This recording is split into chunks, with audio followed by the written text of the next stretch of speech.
No. Hello, hello. Yeah. Hello, and you say hello. How are you? Fine. I'm fine. How's They life? re- Fine. Not they really care. No, not particularly. No. Not particularly. Just ticking the boxes. But that is why our greetings in Africans are actually quite profound. You ask someone how they're doing, you'd better be ready for the responses. That's not. Proper. Yeah. In fact, in the no, Maasai, no, how would that be? it's a whole conversation. It's called Lomone Abishana. Abishana is 7. You've got to go to the 7th story. It's true. Like in Nigeria, you ask, Don't- hey, how would that day? Yao Lomon. As you see me so like this, so now this morning, now I wake up, see my sister don't come sick. Now I don't come out for house now. Now as I see you for now hospital I come out from just now. As you be asking me how I did. Yesterday, Johnny come from school, he not well. Today again I wake up. My sister, life not easy, oh Jerry. Make I dey go. Greet your people, you hear. How are you? Resulted to all of that. So the advisable thing is walk across the road and just wave. Yes, from across the road. Because you're inviting someone to pour their heart out. Yes, And usually on the negatives. but that's therapy. That's the thing. People want to talk, people want to vent, Well, right? yes, therapy. Yeah. Therapy. It's important. Okay. So let's get therapeutic this morning. Now that we've established that we're well. And Jerry is good and the body is inside the clothes. Let's start where we always start the show. Fellow Kenyans, in the last 24 hours, What was the exact number yesterday? Do you see what's going on? it keeps changing. Now we have gotten to that point where we're like, okay. We have some numbers. So what are the numbers anyway? Okay. For the Republic of Kenya. Okay. The number specifically for the Republic of Kenya. So we know that we had gone over 6,000. So we're at 6,366 with a total of 148 deaths. The numbers still continue to rise, and seeing many things now that have popped up with the announcement of these numbers as of yesterday. They're talking about cases surging. The World Health Organization talking about that, we're going to see worse before we see better. Now Kenya reporting that children too are in danger of COVID-19 infection. Before they didn't know about the threat or the depth of the threat, because they had seen it a little bit in children, but the majority of the cases were in older people, and so some 399 children aged 10 and below have tested positive, debunking the myth that children are immune. So when this all started out, it was said that children, their immunity is still being built up. They're not at risk for contracting COVID-19, but we see that is not the case. So after the last few weeks, it's a clear sign that they are not immune to the disease. So these are some of the things that we are looking at now. The numbers continue to increase. Testing is continuing, and we're likely to see more numbers as we go along. If we look at the world numbers, 10,585,152. This is what we see, and we know that this number is going to increase. By all indications, we're looking at 1 million new cases every week globally. At this time last week, we were at 1 million less. We were at 9,600,000 this time last week. That number obviously has changed. So it's likely that we'll be at 1 million plus by this time next week. The United States is very close to 3 million cases. You're looking at the states where there are hotspots like Florida, like Texas, where they're recording 6,000 cases per day. And they're likely to contribute to push this number up to 3 million cases by the time Monday comes around. Mexico still continues to record high numbers of infections, 5,432 cases in the last 7 hours, and just over 10% of those reported cases resulting in death. 648 deaths since about midnight, East Africa time. 1,094 new cases in Bolivia, 687 in Guatemala. South Korea continues to record cases with 50 new cases in the last 24 hours. Australia with 84 new cases. Haiti, still in the region of the Central and Southern Americas, with 84 new cases. Those continue to rise. This is what we see. If we want to look at South Africa's numbers again as the highest in Africa, Yes, they continue to test and continue to record these high numbers. When we started off the week, there were 138,000. Now, 151,209. With the death, with the numbers of those resulting in death still quite low when doing a comparative analysis with the general population and the number of infections across the board. Okay, so things more or less continue to remain the same. Brazil with 1,408,485, still just behind the United States. The next after them is less 800,000 cases, which is Russia. So it continues to rise around the world, and some scary statistics still coming out of the United States. Them saying it could be a second wave, others saying that they've actually not left the first wave. So that's what we see. Let me ask this question, even as we ponder over this matter. Is there any country in the world that has continuously had good reports after they had repealed the many restrictions that they had? Because from what I see, there seems to be, you repeal it, there's a surge. Unfortunately, no. This is the answer, quite simply, to that question.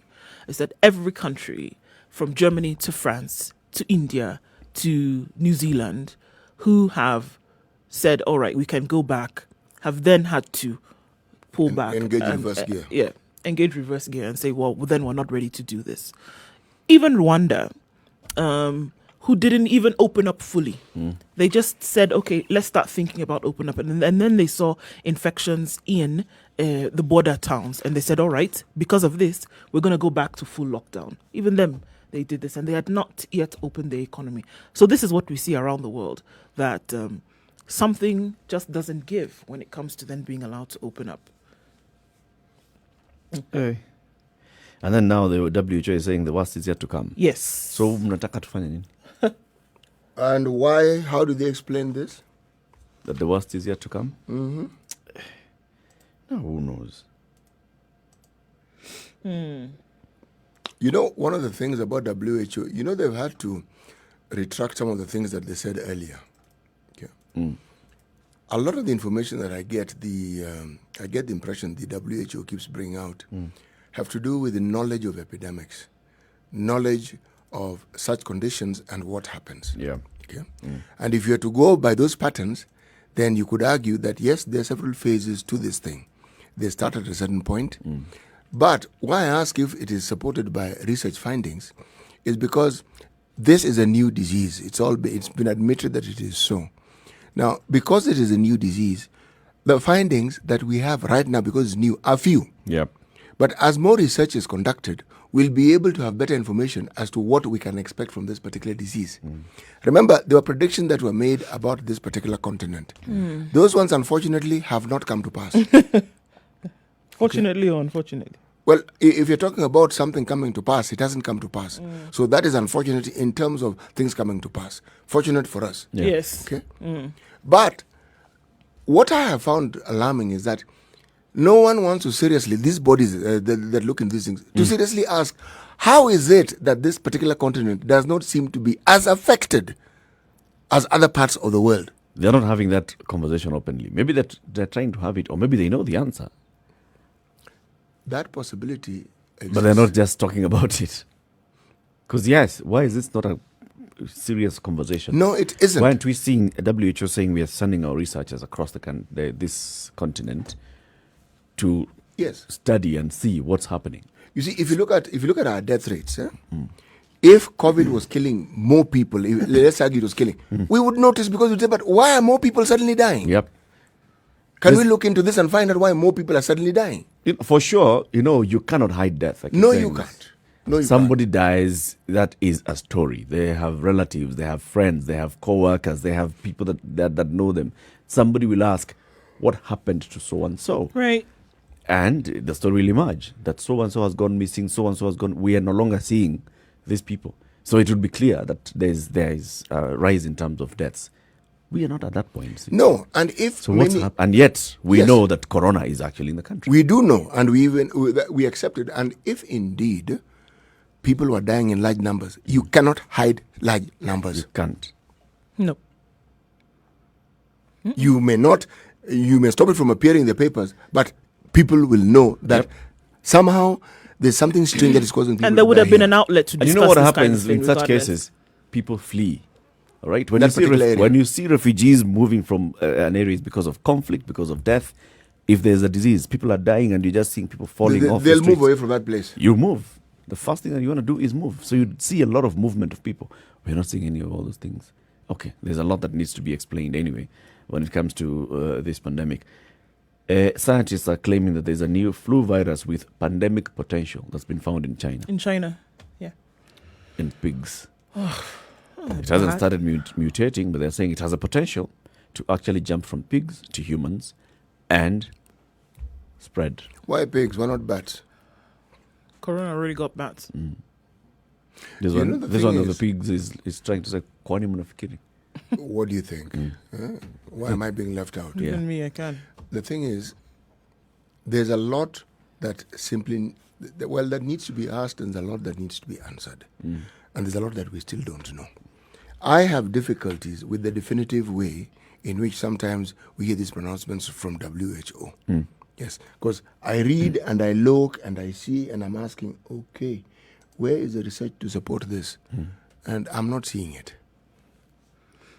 Unfortunately, I think that because of things that had happened in the past, then they now took that and set as precedent to then predict the future, which in my view was a bit myopic, because they're not the only ones. We heard from Melinda Gates quite clearly that, you know, she sees in her mind, she sees visions of people In Africa. falling in the streets in Africa. Sorry. And I said, okay, well, all right, thanks, Melinda. But this one, you would have to found it on some kind of, you know, proof You know, or I can and they actually see- didn't happen. I actually can see what she's seeing. I can. If the trajectory that was seen in the West, Yeah, if what was happening in the West with their actually level came- of preparedness, Then with what historically had been in Africa, then Let's her call it- vision was not quite off. no, it wasn't off at all. No. If you look at our level of unpreparedness, okay, which mirrors the preparedness of the West, then indeed, You could see people falling in the streets. However, imagine their chagrin now when it actually did not happen, and then they must be asking themselves, so then what is it? This preparedness that we often talk about clearly didn't come in, but there's something about this that is not affecting Africans I in the took way her in which we warning thought as it something would. that should be looked at positively. Yeah. For absolutely. That was my view. It was basically saying, guys, if this thing comes towards you, be better prepared. Let's try and do something that can help. Don't wait for it to hit you, Yeah. because if it hits you, the consequences will be completely dire. disastrous. It will finish you. It will.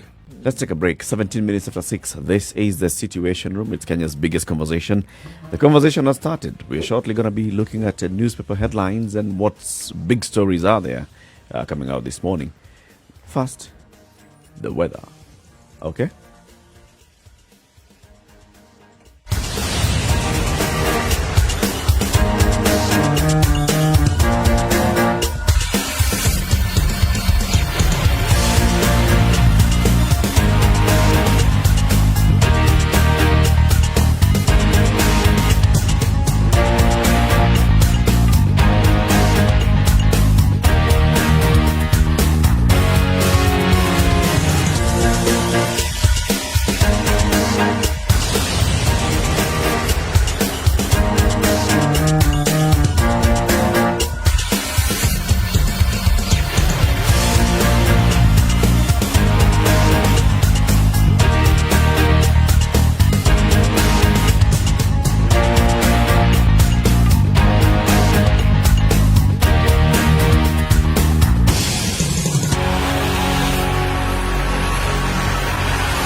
All right, it's Wednesday morning. Let's take a look at what the weather will look like today. 13 degrees and mostly cloudy in Nairobi. Chances of rain quite high for later on with highs of 23. And then moving on, central in Nyeri, 13 degrees, mostly cloudy conditions. It'll be a wet afternoon here as well, highs of 22. Highs of 23 are going to be recorded in Nakuru. We will see partly cloudy conditions and rainy conditions later. Thunderstorms forecasted for Eldoret at 19 degrees the high, currently at 12 degrees and mostly cloudy conditions. 19 degrees and mostly cloudy in Kisumu as well, highs of 27 and lows of 18. Kakamega is likely to be a wet afternoon with highs of 24. Currently mostly cloudy at 16. 26 degrees and mostly cloudy in Malindi. Cloudy conditions to follow with highs of 28 and lows of 24. Mombasa is partly cloudy at 25 degrees. We'll see highs of 28 and lows of 23. All right, let's step out of Kenya into Kampala, where it's mostly cloudy at 18 degrees, highs of 26 and lows of 17. Dar es Salaam is mostly cloudy at 23 with highs of 31. It's going to be a warm day there. Where it's a little bit cooler, and that's in Johannesburg, 5 degrees. We'll see highs of 17 and lows of 3 with sunny and bright conditions throughout the day. Lagos is partly cloudy this morning. Chance of thunderstorms starting quite early. Highs of 28 and lows of 23. We'll take a look at that in a short while. In New York, it is still Tuesday night. Clear skies, however, at 22. We'll see highs of 26 and lows of 21 through Wednesday. And in Paris, it's cloudy conditions at 20 degrees. Showers expected to come in very soon. Highs of 25 and lows of 16. And finally, for now, in London, at 16 degrees, it's mostly cloudy. It's going to stay that way for most of the day. Highs of 21 and lows of 12.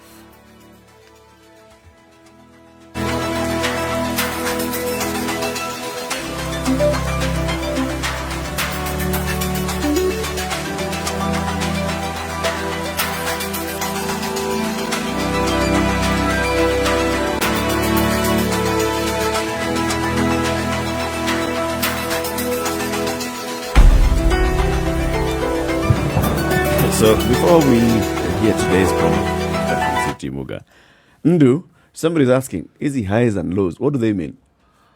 Highs means that it's not going to get much higher than that in terms of temperature. Uh-huh. Low means it's not going to get lower than that in terms of temperature. Hot and cold. Hot and cold. So highs of 25 and lows of 16 means that it'll fluctuate between 25 and 16. Yes. What's tickling you? I don't understand. Sisi, I beg, help me with this guy today. You can't find help. You know, what you asked me to do is to identify and describe his funny bone. That I cannot do. Cannot do. No, sorry. Today's proverb, City. The road doesn't tell the traveler what lies ahead. This is a Bantu saying. Yes. The road doesn't tell the traveler what lies ahead. Okay. This one is a bit profound. It is. A bit. Okay. Let's get into the headlines today, shall we? We'll look at this whole political thing that keeps rearing its head on the front pages of the papers. The new BBI army. It's just like giving us a profile of the political leaders in parliament who are going to be spearheading the BBI conversation once that report is taken to parliament, because that's where it's expected to head. The term of the BBI, what was it now? Task force, team, whatever they were, expired yesterday. There are reports that they were requesting an extension for some few days before they present their report to the president. When it's presented to the president and the ODM leader Raila Odinga, those two will discuss it, and then it's expected that President Raila will peruse and give direction. Then from there it goes into Parliament, MPs scrutinize it and distill the issues with the ultimate goal of taking it to a referendum for people to vote yes or no. A lot of that, well, so let's wait for the report anyway and see how it goes. Sindio? Okay. I've got two stories. Should I start? Let me just start with this one so I can just feel a bit sad and then move on. So there's an 80-year-old woman who has died after a girl hit her with a stone. This is in Konywera village of West Seme location in Kisumu County, where this girl was grazing cattle somewhere out of field. What is this thing about grazing cattle? and people dying as a result. Cattle fields, yes. This elderly lady comes out and this is her compound. She says hello to the young girl. The young girl does not respond. The elderly woman says, all right, so if you're not going to answer me, please just get up, drive your cows away, go. I'm not going to deal with somebody who is not responding to me, who is showing me disrespect. And she starts going and says, don't come back here. That's the point when the girl turns and says, I will come back. Hey! The elderly lady thinks, okay, so what are you trying to show me? Delinquency. Picks a stick, hits the girl. Girl picks a stone, throws at the lady, misses. Girl picks a bigger stone, throws at the lady, hits her in the stomach. Lady clutches her stomach, walks away, goes, sits down somewhere in pain, stands up, walks away somewhere else, lies in pain. The grandchildren look at her and they're like, yeah, something has happened to our grandma. They now take action, move her to a shaded area. When later the whole family comes and they're trying to take her to the nearest facility, she dies. Well, all right. 4 things. One, the population density in our neck of the woods, all of us, my friend, is increasing, which means there's going to be pressure on land. It's clear. And yet, traditional ways of doing things like keeping cattle that went to graze, and the understanding in those days that grazing land was just grazing land. Yep. Even if it was your property, your cows could also graze in somebody's land. That particular understanding seems to have been lost. That's number one. Number two, you talk about generational differences. That's the term I'm actually using, okay? You will find that this grandma, if you're 80, you come from a generation where you understood that children did what they were told. Yep. For fear of you having to report them, because she must have known who the child was. Of course she does. Yes, and knew where the child comes from. So it's not just that divide has continued, but those old values and old ways, again, when it comes to social interactions, gone. Not disappearing, gone. Gone. Because stories of people dying because cattle was grazing, you hear of communities going to war because cattle have encroached not on their land, but on their maize plantation. Yep. And in large numbers. 3, you have a situation here where it is clear that the value system we take for granted of respect that young people ought to have for the elders, out of the window, it's gone. Completely gone. It's gone. There is a generation, the generation I come from, and I'm sure the ones the two of you come from. Can you imagine a younger person talking back at an older person? Even till today, CT, I say today, I step into Nigeria like this. It is unheard of. You can't, even if people I don't know, you can't. You won't. So long as they're older, that's it. That's it. It doesn't matter if it's an older drunkard. It doesn't matter if it's an older what. Older. That is enough to get respect from you. Enough. You've got to show respect. Absolutely. I said I have children. I cannot be in the presence of my mother and somebody passes and I don't greet. Forget it. What? No way. Forget it. And this has nothing to do with whether you know them or not.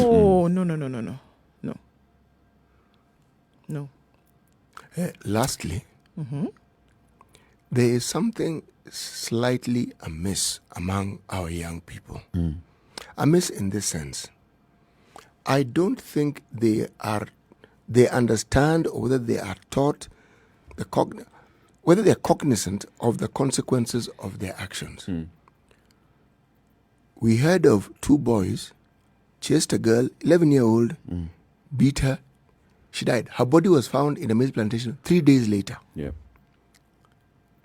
This boy who is in custody, that's just one case. His friend, the one he was with, accessory to murder.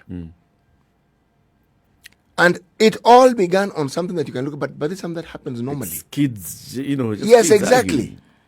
Now, what is it about not knowing the limits of what to do? Yeah. You know where I take this? Huh?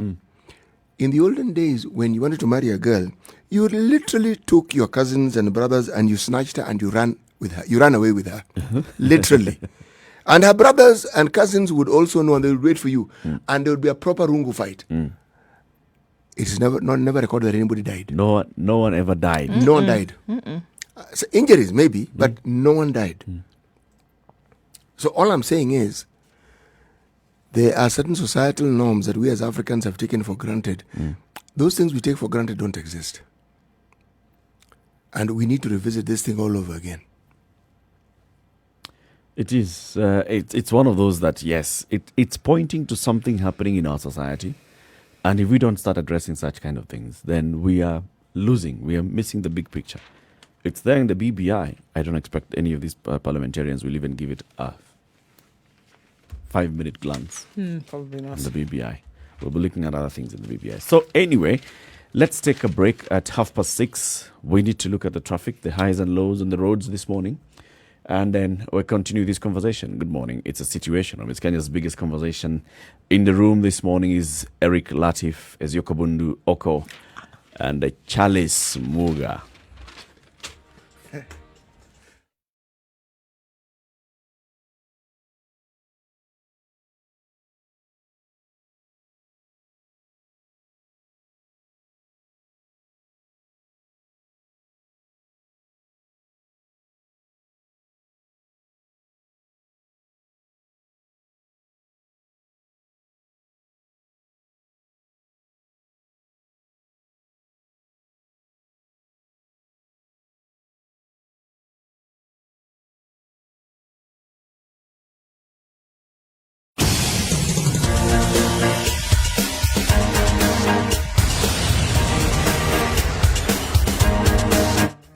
There are. All right. Well, let's take a look at what's happening on the roads right now before we get back into the swing of things.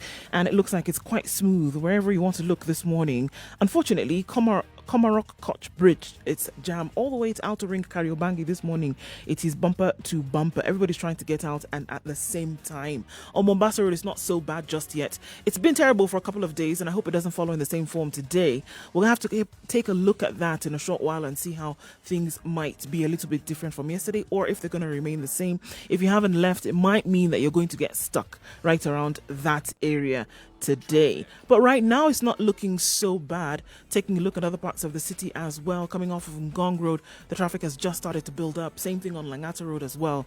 It's going to be a busy Wednesday starting at the beginning of the month as well. Coming off of Thika Road into the CBD is not much of an issue at the moment, but we will look at that later. Traffic hour is yet to officially begin.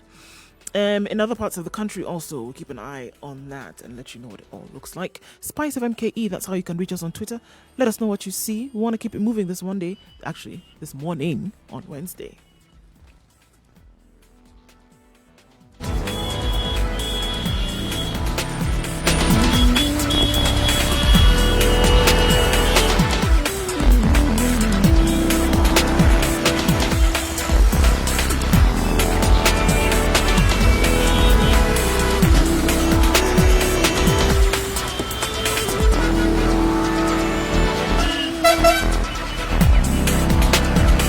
What do you have that's interesting? Well, do you remember last year there was this case that took the nation by storm about 2 rugby players who had been jailed for 15 years for rape, and there's so many things that came out of that story. Yeah.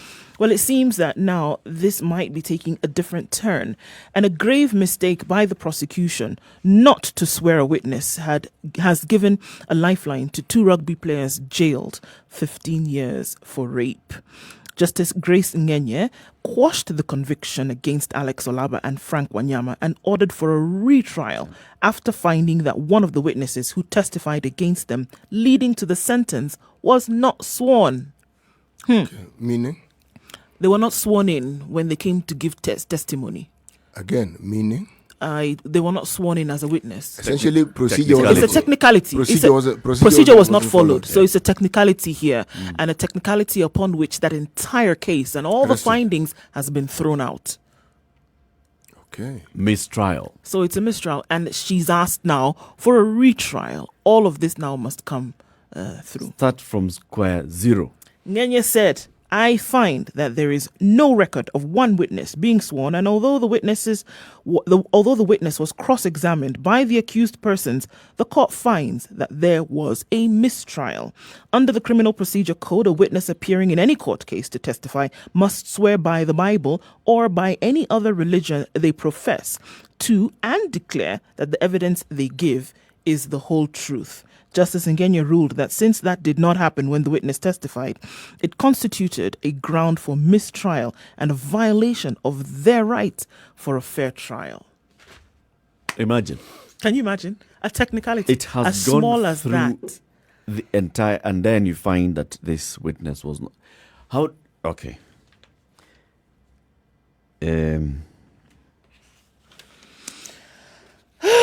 When I read this story yesterday, I asked myself a couple of questions. Number one, are we talking about witness coming before in the courtroom where the presiding officer is the judge or magistrate?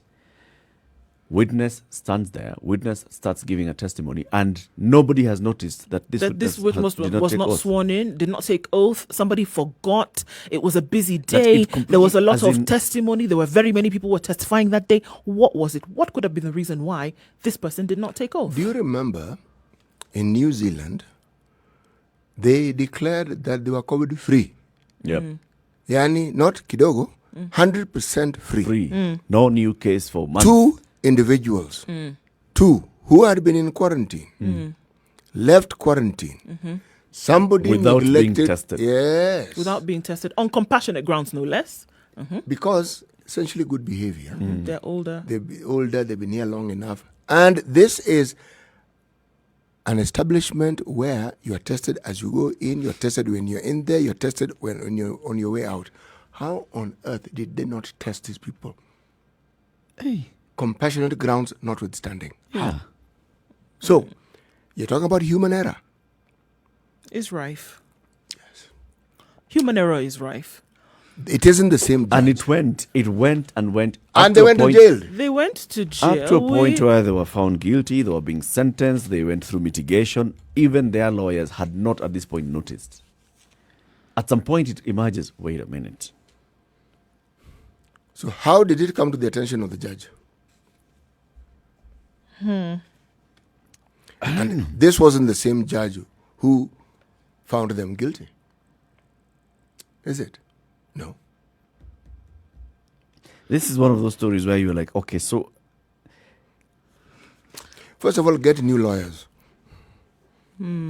Just because the job of someone who is supposed to be defending you is to be looking for loopholes, Yes. things that can get you off the hook. maybe This is something that maybe got this is them why you off should the retain hook the after lawyers. the fact. So maybe this is why they should actually retain the lawyers, because Is it the they lawyers? were involved in this process Probably where the- this was yes. found out. Probably Because the they lawyers did are say the that they were ones who- going towards appeal. Let me suspend my view on that particular matter Yeah. until it is clear. Who did how- what? yes, Who did what? Yes. Yeah, because it's gone to appeal, and that's when the issues start emerging. And Yeah. you're like, hiya.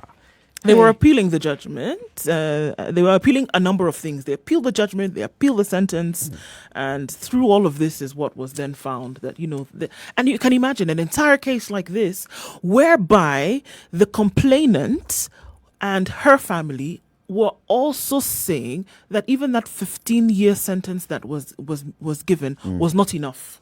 Yep. Right? They actually wanted more. They wanted a tougher sentence to have been handed out here.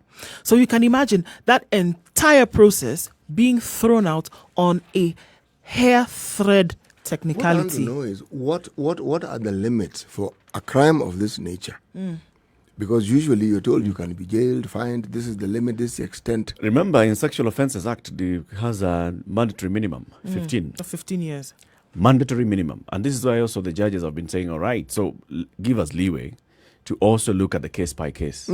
Because in some cases they say, this person, what degree of involvement did they have in the commission of this crime?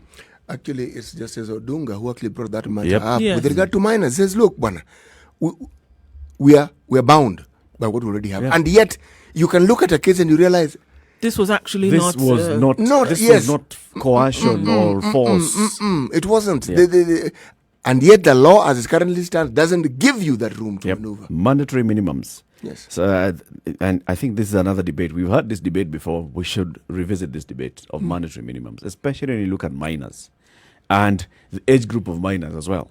Somebody who is turned 18 2 months ago is no longer a minor. Sorry. Yep. Caught in the act with a 17-year-old. Could have been consensual. Completely consensual. Look, The age difference is 5 months. It Eric does bro- not matter. Eric brought You this are matter 18, up. you are 17. Eric pointed this matter up. Remember when we were talking about pregnancy on the increase Yep. among young people? If you listen to many cases, it's consensual. It's very consensual. You'll be told, this is my boyfriend, this is my friend, but they're both minors. So what do you want to do? Jail the man? Or rather, jail The the, boy. young man, Yeah, the boy? The boy. Yeah? Well, what do you want to do?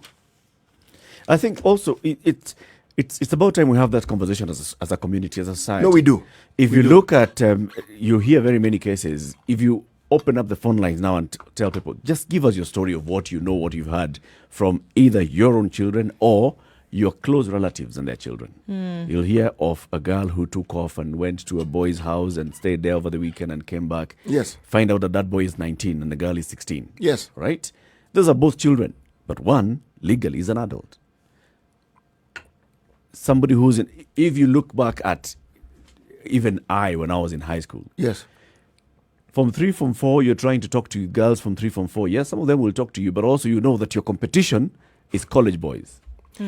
You know that very well. As you're talking to these girls, you know your competition. You know is you're college boys. outgunned. Yes, college boy. Just because this guy cleared high school last year or 2 years ago. That's it. He's now in first year or second year of college. Not even fourth year. The guy is 2 years older than you. Just 2 years older. That's your competition. That means that this person who's above 18 is the one who's talking to this girl who is your age mate at 17.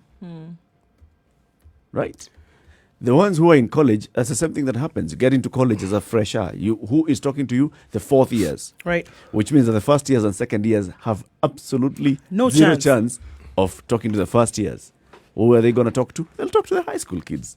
This is how we are as a society. It is the reality. And also the other reality is that there are communities where 14, 15, 16-year-olds are still married. Yep.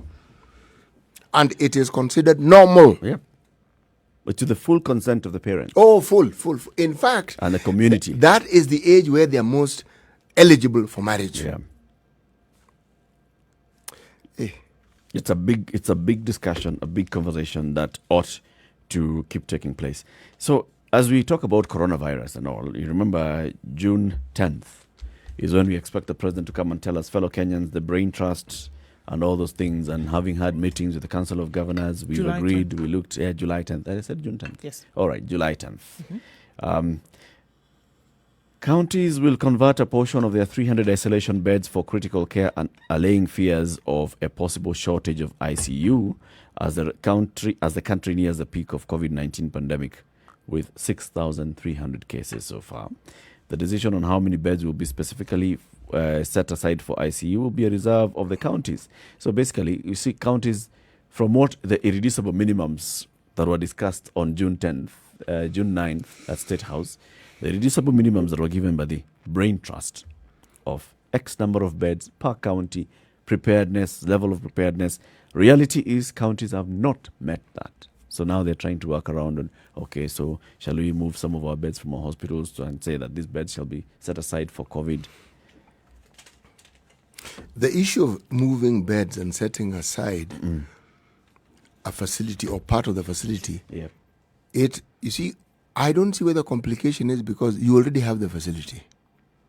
You already have the beds.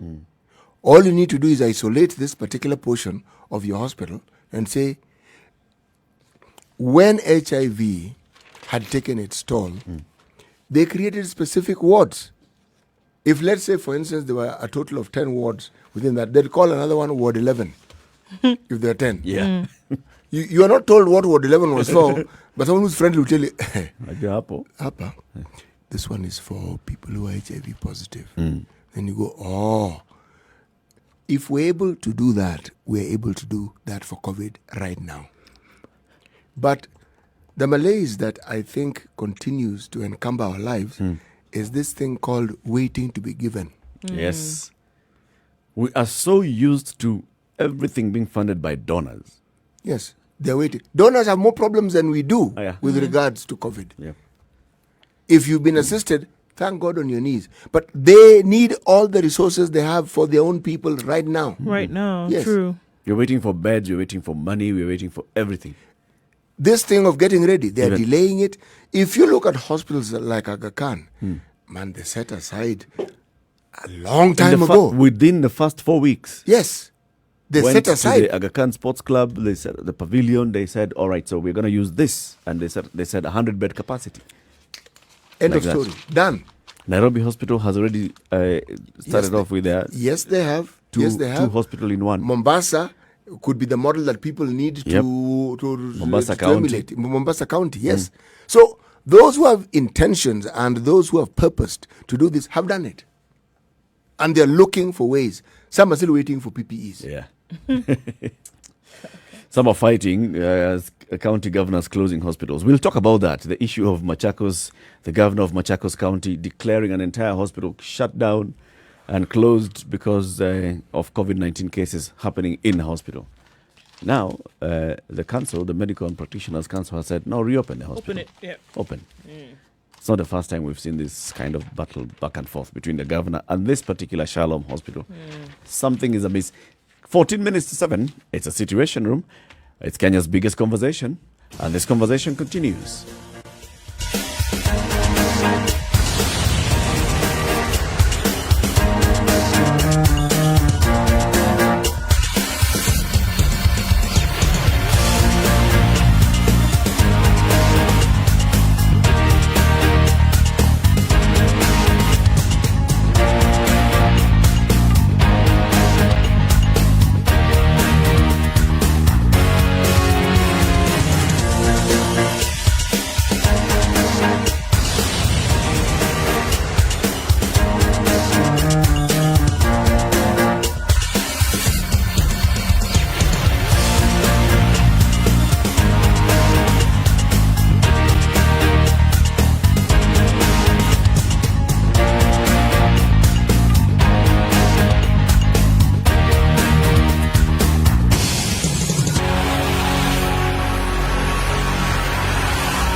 Hey, it's 10 minutes to 7 o'clock. This is Spice F- Kenya's biggest conversation. We are live streaming the show on www.spicefm.co.ke. Watch us on YouTube, SpiceFM KE. You can also watch us on Twitter and Facebook, SpiceFM KE. CT. There's more blood being drawn by the EACC. It would appear so. This story on page 11 of the Standard, it tells an interesting story of a certain KRA manager. This time we're at KRA. Yeah. Who is actually in Milimani Court yesterday, but for tax evasion. It is being claimed that his wife and their company are accused of failing to remit to KRA from 2010 to 2015. Yes. And it's 38 million Kenya shillings. In tax? Yes, that's tax. 5 years? Yes. But there's an issue here. Prior to this, their properties had been attached by the Anti-Corruption Commission. Okay. Under their lawyer, a certain Mr. Abbas, had gone to court, and the court had set this matter to rest and had given them back their property. Okay. Now, Mr. Abbas claims that this is the Anti-Corruption Commission's a way of getting back at Gikonyo. That was his defense. For winning the case. For winning the case. That attached about this, case. yes. And the Anti-Corruption Commission saying that they have difficulties trying to understand how it is in just 18 years, this man has been able to accumulate over 800 million Kenya shillings, yet he has no other business that you can say does that amount of work. What they were able to discover when they looked at the details of his business was that he would get a bonus from his tea fund in Muranga. And that amount, no matter what they did not amount to what he has. Because in immovable assets, he has immovable assets worth 355 million. Wow. Yep. He Where has are cash they? deposits in 6 banks.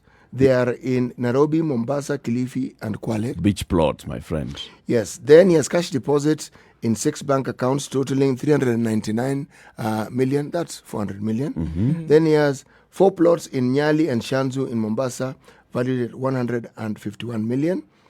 I haven't finished yet. Okay. Then he has 13 plots in a place called Sosian Estate in Nairobi, worth 75 million shillings.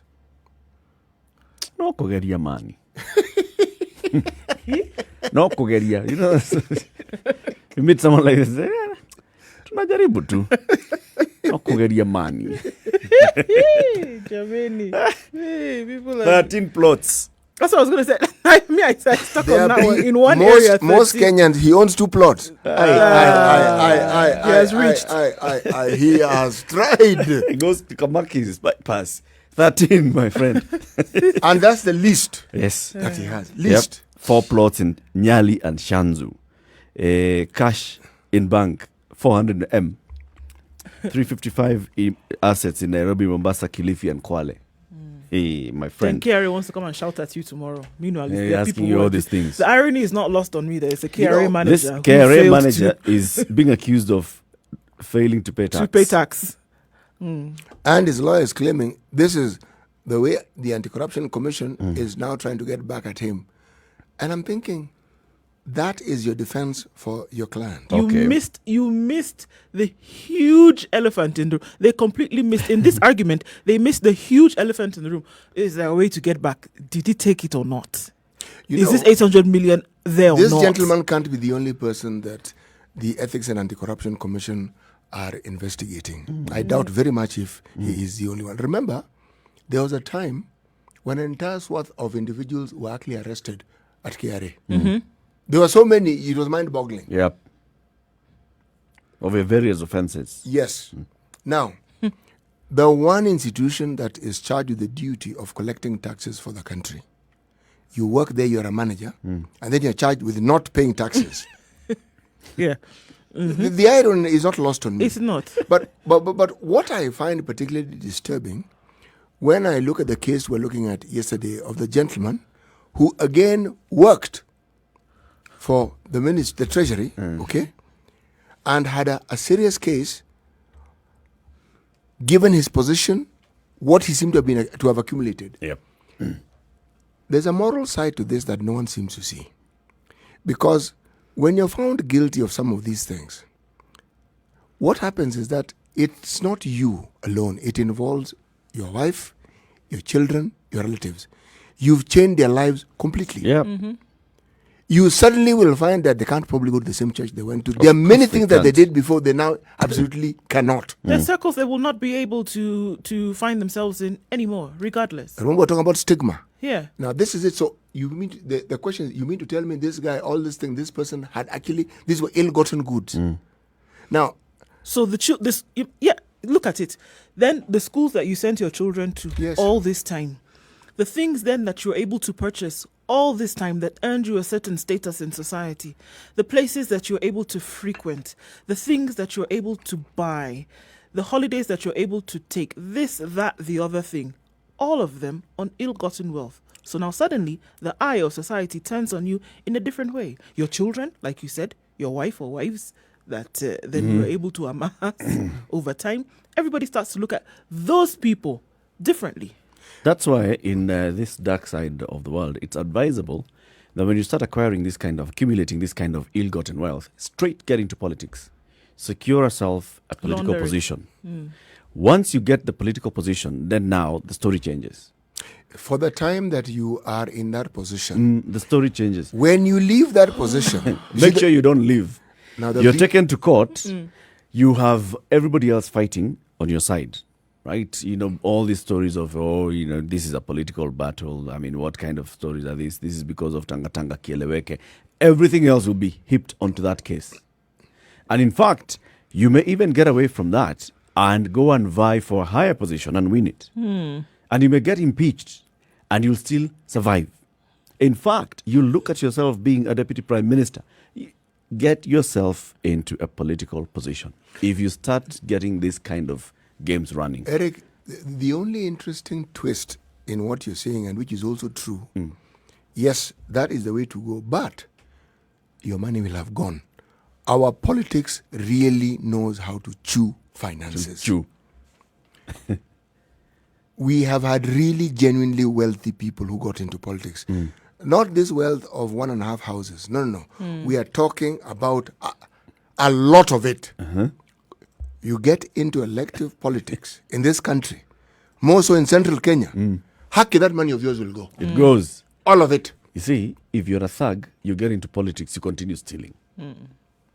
As you open a tap on this side where it's being eaten by people, but you also have another one huge. That is being fed. Yeah, that's being fed. But you know, Eric, there's this twist that these are the people who set examples for those who are younger. Unfortunately. Unfortunately. What I'm saying is this.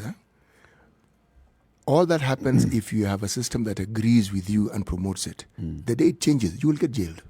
True. It doesn't matter how long it takes. It doesn't matter how clever you think you are. It's- In the 40th end, day. it's going to catch up with you. It's The going to 40th day happen. cometh. Yes. It'll catch up Completely. with you. This is true. Yes. Let's see how this case unfolds. I mean, it's 38 million shillings in terms of unpaid taxes. And there's the other separate case of trying to prove how you accumulated all this wealth in 18 years with a salary of 119,000 shillings a month. Well, we know that, with the ruling, if he's not able to prove this wealth, then it's going. Just like City said, all of it will go. We will take it from you. You know, if only Oh the my money went, that goodness. would be one thing. But look at the lives. it Everything will else have. that it affects, Just look at what else follows. especially for the children. The children. So you man. ask yourself, was it worth Was it it? worth it? Yes. Was it worth You know, it? it looks like those who are applauding and genuinely just doing things in bits are stupid. That's what seems to be the case. That actually is the way to go. It may appear to be silly, it may appear to be pedantic, but that is the way to go. This embarrassment and this stigma will never follow you. It'll follow your children, and they go on for the rest of their life brandishing the scarlet letter upon something that they did not do. No, they didn't. And it follows you even to your grandchildren. Coming to the top of the hour, remind us today's proverb, CT. The road doesn't tell the traveler what lies ahead. This one was apt for the story that we just talked about. The road doesn't tell the traveler what lies ahead. Looks good for now. Looks really good for now. Umbe. The lions up ahead. Keep it right here. The Situation Room continues. We are discussing a number of stories, interesting things that are happening in the country, around the region. We'll also be going to the DRC in the 8 o'clock hour. Well, we'll stick here to find out why. Good morning. 7 o'clock.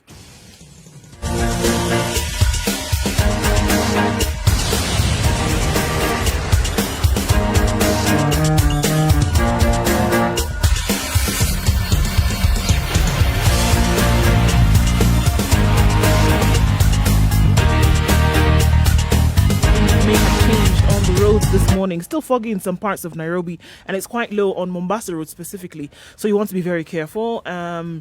All the way from the SGR, Athi River, the stage towards Simba Cement is moving very well right now. It hasn't really changed much.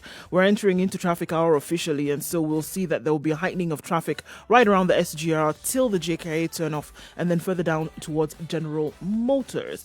Looking at other trouble spots, we had an issue around Outer Ring, and Mwangaza Road is flowing well towards Kangunda Road, so that doesn't look too terrible. The jam at Outer Ring, however, is still one for the books this morning. Something started off very early, and it seems like it's going to give us those remnants for a while now. Other parts of the city, however, don't have much in terms of traffic issues. Let's look at Mombasa. We're getting into the town. It's not so terrible either. You'll be able to make your way in and out without much of an issue.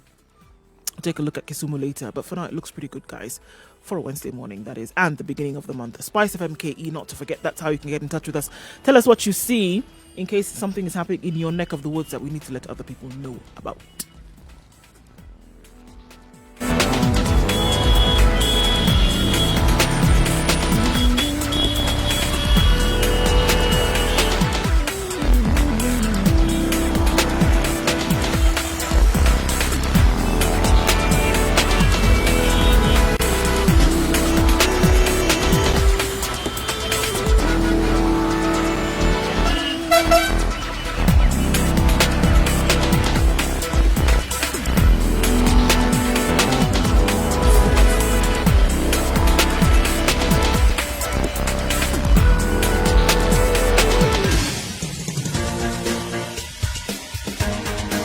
This is The Situation Room, the home of hard-hitting political commentary and penetrating insights about the state of the nation. This is a talk radio experience like no other. The Situation Room, a place for hard truths, debates, and elevated conversations. The Situation Room, witty, political, engaging, deep, controversial. In the room, we have C.T. Muga. We are live streaming the show on SpiceFM KE, Facebook, YouTube, and Twitter, and also on our website, www.spicefm.co.ke. This is the only show that you can actually tune in and watch a radio show on your digital devices across the country or across the globe. You sound like you have something major. Gone. A new report on the status of human rights during the pandemic has exposed gaps that have resulted in torture and deaths and stigma against recovered COVID-19 patients. The report, it's very long, titled Pain and Pandemic, Unmasking the State of Human Rights in Kenya in Containment of the COVID-19 Pandemic, was released by the Kenya National Commission on Human Rights yesterday. Since the first case of the coronavirus was reported in the country, the Commission said it had received 222 complaints from Kenyans whose rights were violated, mainly by state agents, with the police fingered in the highest number of cases, 91. The Commission also documented 10 deaths and 87 varied cases of inhuman and degrading treatment by law enforcement officers. The cases include attacks on journalists. The officers were accused of using excessive force, mainly against men at 54.1%, followed by women at 26.1%, intersex persons at 14.4%, and other groups at 5.4%. Many Kenyans, out of fear, were unable to seek immediate medical attention, meaning families lost loved ones who got injured or fell sick past curfew hours.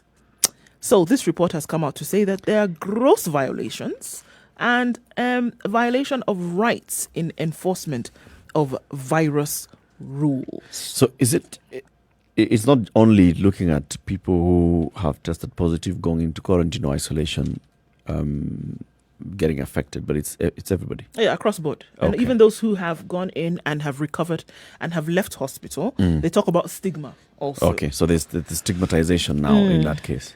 This report, there's that one by the Kenya National Commission on Human Rights. This is Supported a by the government EU that agency. cannot go unnoticed. Yeah, supported by the EU, right? There's the other data that keeps coming out on what the status of people who across the country and how they're suffering. Half of city residents suffer reduced income amid heavy job losses. This is a new research by TIFA Research, Trends and Insights Africa. They're talking about same thing. When the government is consuming all this information, I wonder how it's reacting. Shouldn't the how it's question be, consuming. is the government consuming all this I'm sure information? it's consuming this or is it just information. a report that, sits on a desk somewhere and then I'm we'll sure look it at is. later? I'm sure it is. And one of the reasons why I'd imagine the president says, I am aware of what's happening. I am aware that we're having serious issues economically. The balance between protecting lives and livelihoods and pushing for reopening of the economy so that people can get back to gainful employment and trying to eke out a living is one thing that you can imagine is coming from data that is fed to him on a regular basis. And this is where the data is coming from. However, the thing is the response looking at how the government can support the people who are now becoming more and more people becoming vulnerable, or is the government's response saying, okay, let's open up and allow people to go and live their lives, and those who are able to come up, they'll come up and they'll support those who can't, but the government has provided a conducive environment by lifting curfew. Is that it? Well, I think that question would definitely come up, and it's important to look at it like that, to ask yourselves, okay, so now is that the breadth and length of what we're actually looking at? But then if you want to take it further, do these things happen outside? And I think COVID comes in and shows you what the habits of people normally are. Yeah. So you have to ask yourself that before COVID, this was happening, which is where the focus should be. After COVID, it is going to continue. If this is what it has been shown as habitual, it's going to continue. And I think that's what should be dealt with. At that point, to say, okay, violation of human rights, violation of where you're allowed to go, whatever that may be, wherever this violation takes place, there is an index, there is a threshold that clearly is being crossed. So now state agencies, should they be looked at? Should they be scrutinized a little bit more? Absolutely. Because COVID just comes to show, it just brings it out to the fore. But it doesn't mean that stuff was bubbling beneath the surface all of this whole time. It just gives an opportunity to report on it because COVID brings it out more. But it is there. So now that is what should be looked at as a problem that is still going to be there because it seems that a lot of things come out because COVID is present, without us looking at the fact that when COVID is gone, we're still going to be dealing with those issues. Many of these violations, they touch on the police service, right? What other agencies? Out of the 222 cases, 91 touch on police specifically. Okay. Right? More than 100 are not police. So that's the thing. More than 100 are not police. But it is alarming that close to 50% should be police. No, you'd expect so. Why? Enforcement. The way I'm not saying that we're justifying it. I'm saying that from the touch points of state and human beings is police. I understand and I agree with you. I'm simply saying that what I don't agree with is that it should be that high. Yes, and that we should accept it. And we should even expect it. We should be alarmed by it. We should castigate it. That's too high. Even if it was 2%, it's high. I mean, if you're aiming to have a situation where the duties and the functions of the police are to protect lives, that's what should come to the fore. This isn't what we're dealing with. The moment it gets to that number, then protecting. I'm actually shocked that it's less than 50%. You expected it to be... Yeah, that's what I'm asking you. So all these other cases... It's interesting that they haven't mentioned which other actors then were at fault for the 100 and so other cases, right? It's interesting that this has not been mentioned. Because when you talk about violation of human rights, state violating the rights of citizens, it's what government agencies would those be? It's also interesting, though, that they have mentioned that they're individuals, so then getting you to see then what the image of the police actually is. They're individuals then who have posed as police during this period, then who have either threatened, and I mean, we're dealing with things like defilement, we're dealing with things like rape here, who've now, masked or masqueraded as police and then carried out crimes on other Right, Kenyans. But what percentage do they constitute? The masqueraders. They are all... How many cases? Yes, I mean, is it something alarming or is it here and there? It's been called a cause for concern. That's what it has been called. It's just been called a cause for concern. It's not given numbers in terms of percentages. If it features on the radar, it means that it's something that is happening. It's happening. Yeah. and it's significant for it to actually register in this kind of data. You know, we've had cases where you've even heard of these very people posing as policemen using black sheep and goats at night. And I think they must muzzle them. And As dogs. yes, Wow, okay. Using a hair. Continue the story. black sheep, black goats. They walk with them. And in the dark, people think these are dogs. You're kidding, right? Why would I kid you not? It's a kid. It is a goat. Ha! Okay, let's. It's been reported. You guys have lost it. Now, if you live in an area where it's difficult to find a dog, He's a goat. I kid you not. In which part of this country is it difficult to find a dog? So that you resort, Good Lord. you resort to looking for a you know, the black problem goat. when you live in town, you are In fact, thinking of it's easier for you to get a dog than a black goat. yes, but you're imagining a place which is well lit. At least there's some light. Pitch darkness. It's black. How are you going to know it's a dog or a donkey or a how? City. Wait. I can't. And all you need to do is to have in the presence of policemen ample time to know exactly how policemen speak and how they order around. Where? That's a greeting. So, Kujapa. Yes, you know exactly. what if the goat bleats? Muzzled. Muscles. I forgot that very important fact. But they give it breathing space. All right, got it. You can't have your dog collapsing. Oh, yeah. And make sure it's a dehorned goat. Na fande hii umbo yako iko na pembe. Hii ni umba special. And then you get into more trouble for calling the dog dog. You must call Ile the pana dog umbwa ina afande. fande. And that's a goat or a sheep. I want you to understand that there are no limits to the imagination of Kenyans. Wow. Okay. And it sounds ludicrous. Someone may think I'm making it up, but it's true. It's been reported where? It's in the papers. Where? I mean, not in the recent past, but something I've read many times. When I first came across it, I said, hey, man, some people are brave. Sheep. Then I came across a goat. I said, whoa. Okay. All right. So, yeah, so this report would be interesting. I know, I do think, though, that it would be interesting to see what the government does with this information. Or if it's a report that's just going to gather dust yet again. Because it's not the first time we've heard. There's several groups who are collecting this information and saying that this is what is being recorded, this is what is Actually, being Let's reported continue in this this time conversation. period. As we continue the conversation, let me look at the Kenya National Commission on Human Rights Act and see when they produce their reports, who's the consumer of their reports. Because this is also important. KNHCR, Kenya.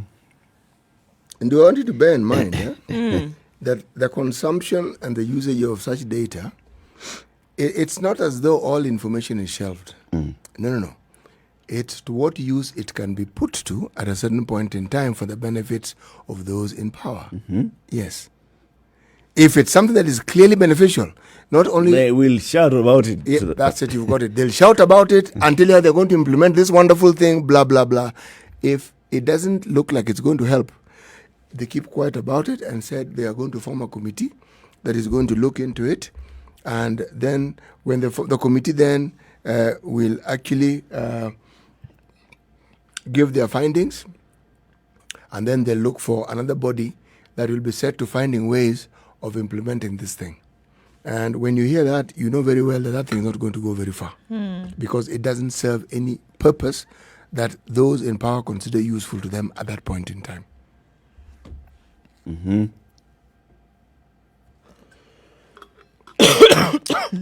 All right. I'm not finding that information. Okay. So, well, for this particular, I mean, it just seems that there's a similar thread that has been running when it comes to these violations that we've been talking about. There's been an increased amount of violence. There's been an increased amount or a number of cases of defilement. There's been an increased amount or reported number of police violence against Kenyans, especially during these COVID times, whether it was because of curfew, this, that, the other thing. It has been increased, and now we have to ask ourselves, is it because a channel then has been created through which these things can thrive? You want to ask yourself the even deeper question. Does it mean that you have a society who's just waiting for opportunity to mete out violence, to violate human rights? And here, as a perfect opportunity has been provided for just that. Is society geared towards that? Are agents, excuse me, are agents of the state then geared towards that, geared naturally towards violence? And then any opportunity that is presented, well, we're going to take this opportunity and then run with it. And I would say that is actually something that is quite worrying. It is quite worrying because it could be the opposite. It could be. Look at the protests that are happening in the United States, for example. Who would have thought that then you have many, many, many reported cases where police and protesters are actually holding hands in friendship because they realize that the winds of change are actually blowing in their direction? You wouldn't have thought about that. You would have thought that the violence would have been increased. So you have to say, is it a time that we're looking at whereby violence and things like that and violations then are rife, because that's what just society is putting out? But also these protests have shown clearly that they are not actually targeting individuals. They are trying to find a solution to a problem that has lingered in that society for the longest time possible. And so it's not incriminating. It's not saying that if we find you, we'll lynch you today. No. Restitution that is being sought for is change. Saying, let's just bring about change. That's it. And so if someone had been considered a perpetrator, or someone had been considered to be one of those groups that lean towards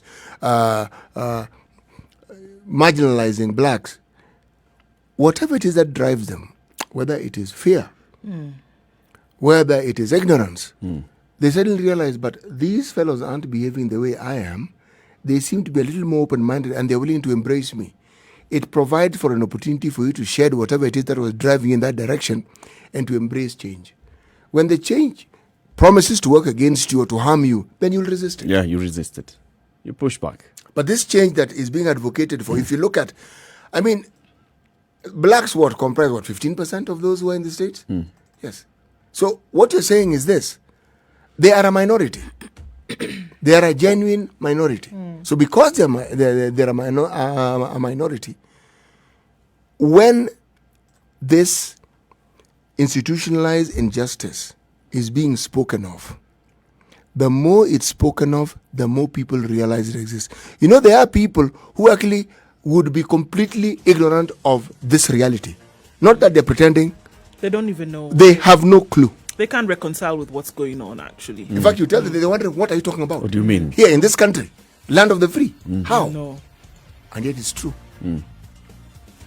Take a break. Let's take a look at the weather at 18 minutes after 7 o'clock. This is a Situation Room, Kenya's biggest conversation, broadcasting to Nairobi 94.4, Mombasa 87.9, 102.5 in Kisumu, Nakuru 96.0, 96.7 in Eldoret, 90.9 in Nyeri, Malindi 97.7, and live streaming the show on our digital platforms. Good morning.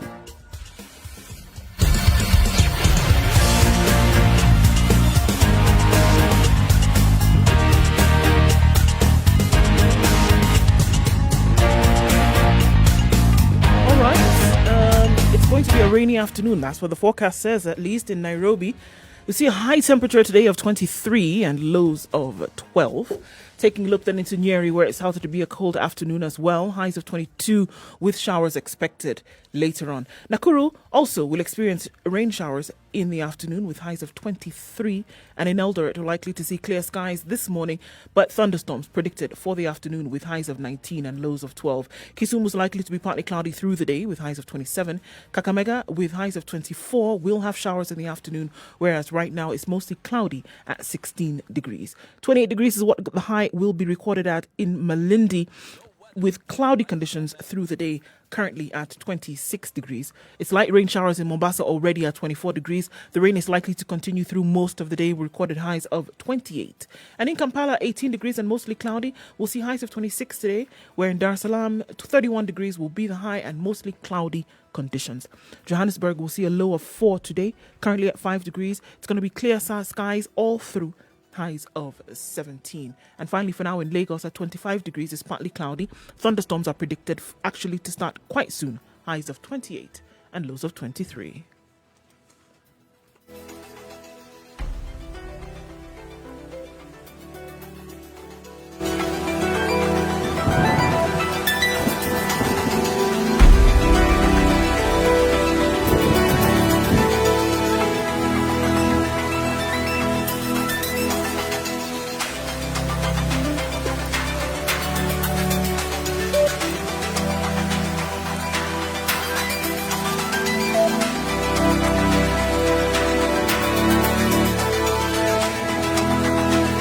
Now there's a showdown looming in the Senate because of a new formula on division of revenue.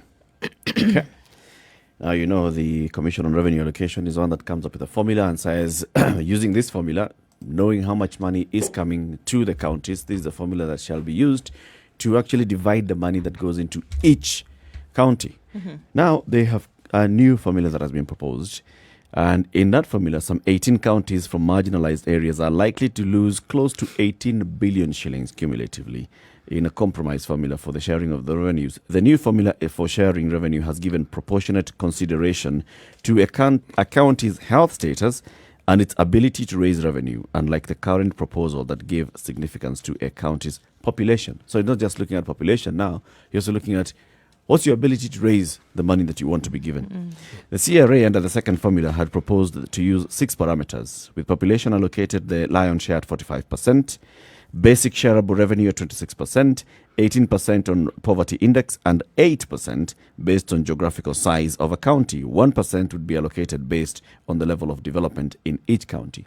But in this new formula, the health sector has been allocated a weight of 15%, as agriculture gets 10%, water 3%, all other county functions 18% respectively.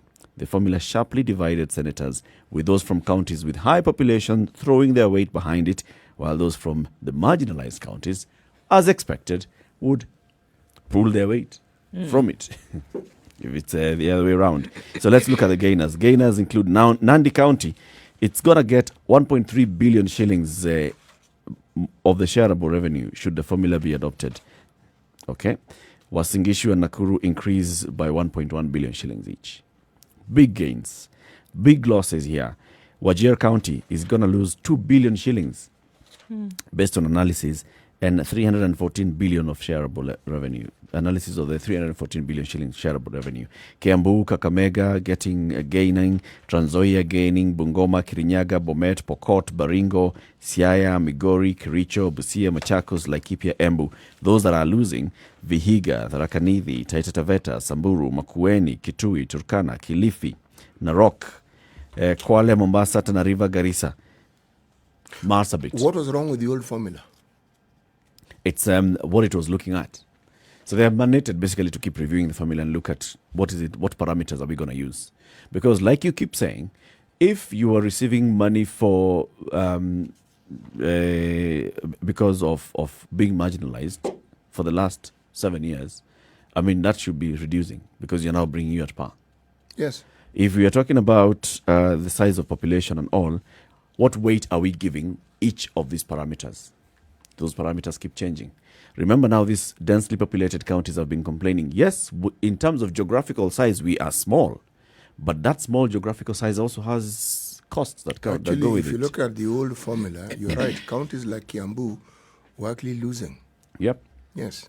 Because of the small geographical size. Yes. So, and that small geographical size does not factor in that it's small geographical size but high population. Lamu very high is a small geographical size and small population. Marsabit and Mandera, big, huge geographical size. Chunks of land, yes. Not comparable in population to Kiambu, for example. Hardly. So, those things. In terms of healthcare. So, if you're giving Kiambu X amount of money and it's catering for this huge population, what are the needs for health? Is it able then to offer health services to that huge population? So now they're trying to weigh, to bring in now that balance and say, okay, let's give health, let's also give your capacity to generate wealth. That means that your economic development as well. This is going to be a contentious push and pull, but it's a good thing. It's a good conversation to keep having, like you keep saying. They're having it, and also the person who actually proposed it, the Makwini senator, Mutula Kilonzo, is on record as stating that he's going to propose that they make an amendment so that we reject the formula and revert to the old one that had a balance between the perceived richer and poor counties. Yes. Because he actually will come from one of those counties that will not be, which will lose if this is adopted. Okay. They're likely to lose 42 million shillings. Yes. Not small change. What I've always found interesting about this formula was the reward system for what you collect. It's not what they collect. What they collect may be a fairly sizable sum. What the report has been collected could also be a fairly sizable sum. It is usually a paltry sum. It's a paltry sum. Because if you're talking about being able to determine what they have collected, I think you should start by even understanding the potential that that county has. And say, this is the benchmark. Given what you do and given the activities that we know in this county, we expect this. Scientifically, you can actually estimate and know they ought to be collecting this every single week, every single month. If you don't have that, then what are you basing the collection on? What is it that you're balancing it? What are you pegging it to? So if they tell you that this is what they have collected, even if you say it isn't enough compared to what? So it behoves the national government to give this thing a little more thought. In my opinion, if they already haven't, knowing the government as I do, they probably have already. But that is not useful, so it's been shelved. Because to be able to determine whether the collection meets the required standard, you need to know what that potential is. And they do have that. Also, the Commission on Revenue Allocation, when it's working out this formula, it's the rest of the year, it's basically collecting data. It is collecting data. And looking at, all right, so this is what's happening. They use all the data from how much you collected, how much you received, what the Auditor General's report, looking at the census, looking at everything else. What is it that's happening in this county, in the whole country? What's the picture looking like in the whole country? So does our formula factor in all these things?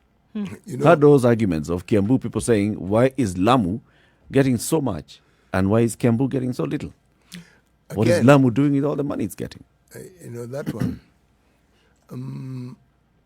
it's like asking someone who has 4 wives, why does he have 4 wives and what does he do with the 4 wives? It's a valid question if you're thinking of it in terms of we have more people and if we do the maths, more people will require more money for upkeep. But that is not the formula that the county was using. They were looking at other factors. As you said correctly, the concept of marginalization. These people are not as developed as some of these places, and we need to give them the push for them to develop. So they can bring up their infrastructure. So for how long do you want to keep supporting them so they can bring up their infrastructure? It's actually... And where is the infrastructure? Are there any benchmarks?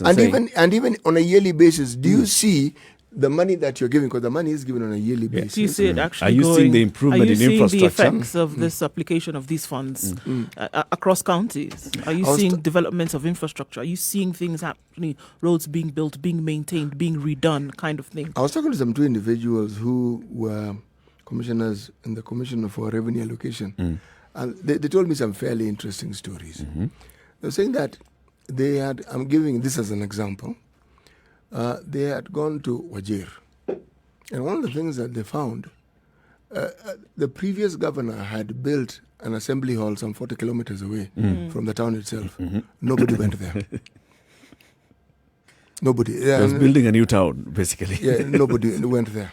Now, it could very well be the area he comes from. So, throughout the day, where you might find people is the previous town hall. But more so, there is a hotel within Wajir. I think it's called the Hilton or the Intercontinental, one of the two names. So when they wanted to have meetings with all these people, they actually had to have these meetings in this hotel. Because that's where you'd find them. Now, the bit that I found particularly interesting was when you talk about sharing revenue or when you talk about allocating resources in the community, said they have a formula which works for them. The money is divided according to the clans, equitably. So you cannot say your clan was left out because people judge development clan by clan. It is not the whole county. Yeah. No, it's not county. So did we get our share? Yes. Yes.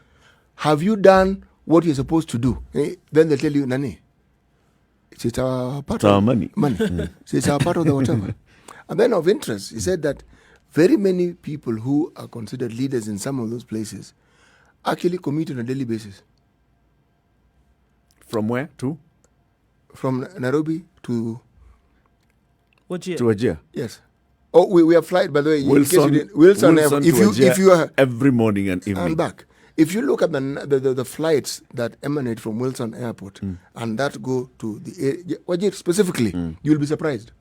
There are many. So, why am I giving this as an example? I'm giving this as an example of understanding the uniqueness of each county and how it is that even this money that you talk of and how it can benefit. And this is why perhaps a county government is a good entity to have, because they will actually, you cannot say that this is money given by somebody else. No, it's your county, it's your governor. Yeah. And as a clan, as a community, whatever it is, you're the ones who elected him. But they also choose how they feel they should receive the money. And when it's done, they have no problem. Everybody's happy. Everybody is happy. Well, everybody who has influence is happy. Everybody who is related to somebody who has influence. Yes. Is also happy. Is also happy. 28 minutes to 8. Shall we take a quick break? Take a look at traffic, and then this conversation continues. Good morning.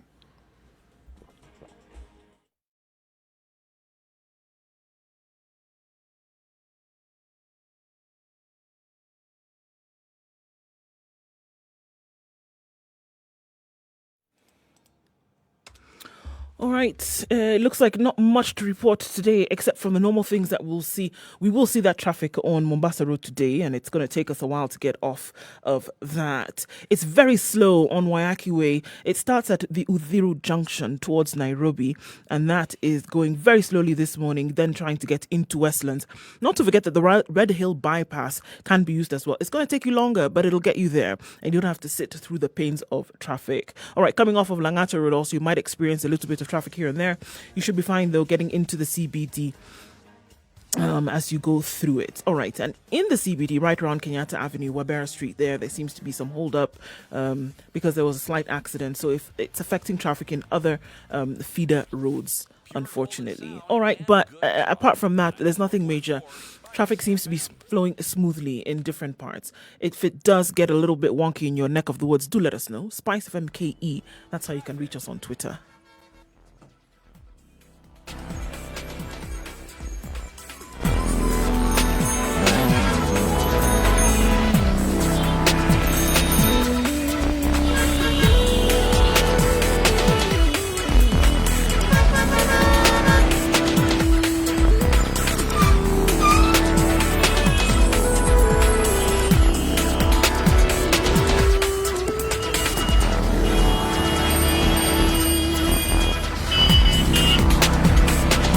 This is the only morning radio show in the country that reflects the conversations happening in the country, in Africa, in the world. Lest we forget, there's a DJ who was shot allegedly, because now there's a legal matter, allegedly by an MP at a club in Nairobi. DJ Evolve. Yeah. What's the latest on it? So he went home a couple of days ago, about a week or so, was released to go home. However, he's still not walking. And according to this story and how it is reported in The Nation today, hours before Felix Orinda, alias DJ Evolve, spoke for the first time since he was allegedly shot by Embakasi East MP Babu Owino 6 months ago. This happened 6 months ago. The controversial legislator was busy lighting fires on his social media page. In his usual cantankerous tone, the MP took down anyone who attempted to remind him about DJ Evolve's shooting, while shouting to the world about how it is the least of his worries, despite the attempted murder charges he is facing. "Stop pushing for your funeral," the MP replied to one of his followers, who had called him a future sharpshooter. When another mentioned his attempted murder case, Owino retorted, "Publicity is publicity." This is how things have been for Mr. Owino on the internet since January, when he was allegedly shot. Allegedly shot the DJ on a Saturday morning at the upscale B Club along Galana Road in Nairobi. If he is not boasting about his achievements, he is either firefighting claims of attempted murder or lighting fires. For Mr. Orinda, however, the last 6 months have been hell. Once a fast-rising DJ plying his trade in one of the most popular nightclubs in the capital, the DJ who appeared in the media on Monday night was weak, unable to do anything for himself, and is now depending on God for justice. "I cannot move my hands past unfolding my fingers. So when I do not have them, I cannot do much, as they were my tools of trade," he said with difficulty, aided by a device connected to his throat. "The last 6 months have been hell. There's nothing I can do for myself. I was really traumatized in the beginning, but I have learned to live with it," he said. "I left that to God, and I am waiting for the justice system to see what next." The internet immediately went ablaze. Predictably, the security and judicial systems, which had for the last 6 months forgotten about DJ Evolve's case, swung into action. Public interest raised, and the Director for Public Prosecutions asked the judiciary to fast-track the hearing date, citing public interest. In the evening, officers from the Kilimani Directorate of Criminal Investigations, led by their boss, Fatuma Hadi, visited the DJ, who is currently under the care of his mother and nurses at the Tome Estate in Nairobi. Asked about their mission, Ms. Hadi said it was related to the case. Hey. So there's been this push for justice for DJ Evolve, right? Justice for DJ Evolve will come in very many ways. First of all, the man clearly has spent the last 6 months in hospital. The man is still paralyzed. He's unable to speak clearly. Apart from that aid that has been attached to his throat, there's something that's happening.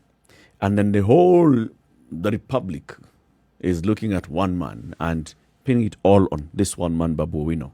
All right? So as we talk about everything else, let's also remember there's justice for Babu Owino, that he also deserves a right to fair trial.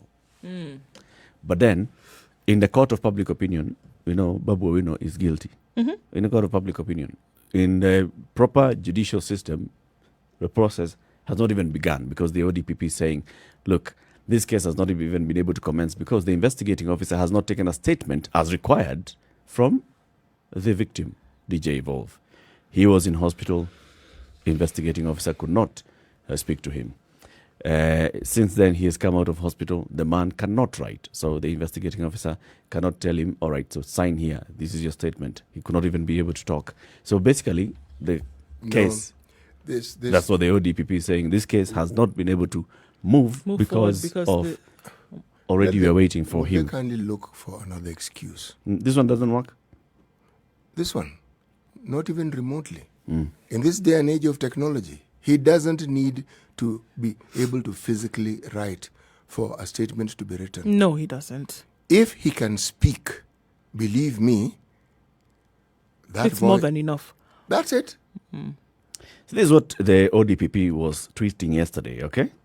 So first of all, they say the prosecution of Babu Owino over attempted murder of DJ Evolve has been slowed down by the inability of the victim to record a statement following the shooting, which affected his speech, okay? So according to the investigating officer, the man has been paralyzed and has a speech impediment. A diligent follow-up by the investigating officer has found that the man cannot record a statement, but went to try and record a statement from him, found him in pain and overwhelmed due to the extraneous process that is taking a statement. It was unwise to take a statement at that point. The investigation officer was advised to wait for the DJ's condition to improve. We are happy at the progress that the DJ has made, and will use this opportunity to record a statement as soon as possible. Good. That, as it's stated, Makes sense. So far, basically it's an explanation. So far, one of the reasons why we have not even been able to do anything is because we have not been able to get a statement from this gentleman. You know why Babu Oweno's case? Forget his utterances and forget his self-incriminating behavior. Forget that. It was recorded. Yep. It's recorded. So unless you're saying that's not what really happened, this was just play acting, and what really happened was this, it's recorded. So it brings us to the issue of, yes, there's pursuit of justice for DJ Evolve. What is the justice that DJ Evolve should use? Yes. What is it? What is it that, even if we say like we are taking them through the process and the MP is charged with attempted murder, the man is still going to need a lot of time to recover and recuperate, and hopefully His life is never going to be the same again. hopefully he comes back to at least a point where he can move his hands, like he says, his Those tool were of trade. That's his tool of trade. He is never going to be the same again. So what He has a what is the physical best impairment. justice then? What will this justice look What like? would it look like that would be enough to get to say, all right, this happened to me and it changed my life in this manner? So then if justice is expended, what really is enough? Is there anything that is enough to take you back to the way that you were? I don't see, I'm sorry, but I don't see it. I It's don't one of see those it cases. here that, you know, It's like if he died, even there if would be you- no justice No. because you can't bring him back to life. Sure. But there would be something, that a semblance of justice in terms of the person who's culpable being held to account for it. There's also the issue of this matter being highly publicized. All those things are justice by themselves. What the media has reported as being Mr. Ongile's response to this seem to point at this, that he's unrepentant. Arrogant. he's arrogant. That is what turns the public ire against him. Yep. Had the man been repentant and remorseful, the whole spin would have been different. It would have been even looked at differently. That this gentleman was shot, there's no question about it. So it's not alleged shooting, he was shot. How he was shot, intentions behind it, that's where the story begins. Did he intend to shoot him? Why would he shoot him? Was he in the habit of discharging his firearm in public? Is it something he had done before? Yep. And Had it been reported? Was there action taken? There are all these things that need to be looked into. Now, let's come then to the issue of integrity, Leadership and Integrity Act, Public Officer Ethics Act, all these things of what we expect of our leaders. Right? We have gone ahead and written the shortest chapter in our Constitution, chapter 6, and talked about leadership and integrity. Yes. Then we've gone ahead and enacted various pieces of legislation that touch on this leadership and integrity, and how we expect public officers to conduct themselves, and state officers as well, to conduct themselves. Those that earn a salary from the exchequer, how they should conduct themselves. It is very clear. A public officer, for example, shall not behave in a manner likely to suggest that they are unruly and they don't really care about the law. They shall conduct themselves both publicly and privately in a manner that brings respect to their office. If we have all these laws, we expect that even political parties would have the same kind of thing. So like his party, ODM, would have this kind of what we expect of you. If you're a member of this party, especially if you're a member who has been elevated to a leadership position in this party, this is what the minimums that we expect of you. Especially, what we are saying is that if there exists a disciplinary committee within the party, You should have been brought before it by now. What exactly do we expect? Do we say that we shall wait until the court process clears you and says that you're guilty or not? Or shall we just look at, okay, so what happened? You carried the firearm into a nightclub. All right, so your firearm was discharged in a nightclub. It's yours. It was discharged. Whether it was you who discharged it or not, immaterial at this point. The conduct and the kind of disrepute that you brought to the party by the virtue of the office that you hold is this. Is enough and for you to have therefore, been censured. come and sit here and we're going to have a conversation with you. Should we expect such kind of things? I mean, those are the irreducible but minimums. we must. But I think I mean, an when you look at irreducible it, when you look at it and you're holding them then against the bar of morality and, integrity, it goes without saying that such things should have happened by now. It doesn't matter who you are. It doesn't matter what name you bear. There's certain things that it is alleged that you have done, or if you have behaved in a certain manner and we're holding you against the light of this kind of integrity, then absolutely should have been called, should have been censured, should have been asked questions in terms of what is going on here. Should there have been some kind of disciplinary action that has been meted then against you while the court process is going on? 100% absolutely. Because guess what? In the absence of that, basically what are you telling Kenyans? That there's certain lives that you can take, there's certain ways in which you can behave. You're actually There's saying certain you condone yes, this guy's there's certain behavior. ways that you can behave then that are okay. And that you're saying it is fine that you do that. Without saying anything, without a statement having not been made publicly, without any kind of censure having taken place, you're basically saying that it's all right. Go then ahead and go ye then forth and behave in whichever way you want to. But because you have this label of leader or political, whatever it is that you want to call it, then you can behave in any way that you want. And if the victims happen to be poor, innocent, lowly Kenyans, even better, because it doesn't matter, and they're not in a position whereby they can hold you to book. Very wrong. Very wrong. And we're condoning it. Every day it's being condoned. And guess what? You know what?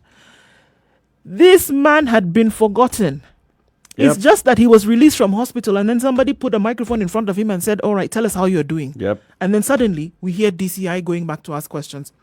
All right, how actually, let's see if we can pick this up again and get it going. Had it been somebody else, had it been a layman, would have been dragged this through the thing coals. would have been through the process very, very quickly. Oh, yes. And it is wrong. If that is the message that you're putting out there to the people that are supposed to be protected, it is wrong. First, let's start with a layman would not have been able to raise 10 million shillings. In the first bail. place. Right? Oh, by the way, please remember the details of that bail. It was Bail in installments. yes, unheard of, but there we are. There we are. It's all about how we, conduct ourselves as a society Actually, you're talking about the underbelly and the minimums that we should expect of ourselves. You talk about the underbelly, and you talk about social protection. What happens when a supposed leading member of the political party, a leading member of society, is accused of having committed something whether it was accidental or not, that is a different matter. Yeah. But he is connected, and it is alleged that it is him. Now, the allegation is further strengthened by pictorial evidence. Yeah. So now, if there's a case that we haven't heard much of, one could argue it's moving. It's this one. Yeah. And yet, this is a young person's life at stake here. But who should we be expecting action from? So we can look at, is it political party? Is it... all. Because all of them. The legal justice system is happening, right? That wheel is moving. It's moving slowly, At but the it's pace moving. it normally moves. That's happening. Now, this other side of holding somebody to account, ethics, leadership, and integrity, who is it that we should be expecting action It's from? your political party, really. I think it Absolutely. starts from the political party. It Goes from that point of the political party itself saying, look, you are our member. When you're out there, you're representing us and our ideals. Okay? Let's have this conversation with you. You come, face the disciplinary committee, explain yourself, then let's look at this. And we shall also guide you on this is what we expect you to do. This kind of behavior that you're saying that he's exhibiting now, showing arrogance and callousness and all, this is something that the party could easily rein him in Yes, on. but remember, this behavior did not start with the this shooting case. of DJ Evolve. He's been associated with this behavior from the time he was in the university. Yep. It's a continuum. The last time we heard of a disciplinary committee meeting was in the ANC party. And they were meeting to put to task the senator for Kakamega County. Yes. What is he being accused of again? I'm not very certain. Oh, he's associating It's himself becoming with a question ODM. of what has he not been. It's actually, he's until associating now. himself with ODM and not ANC. So Yeah, but therefore, that one has gone completely south, has it not? It's a whole different ballgame. It- But the it's- point is that the political parties have disciplinary committee. But they all do. Even ODM, actually, they sat and censured the MP for Malindi. No, forget that one.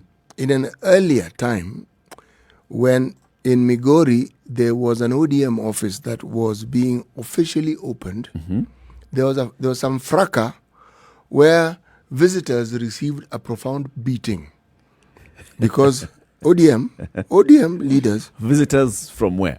ODM luminaries who had gone to Migori, people hid under tables, people took off in their cars because young rowdy men entered the arena and started whipping people.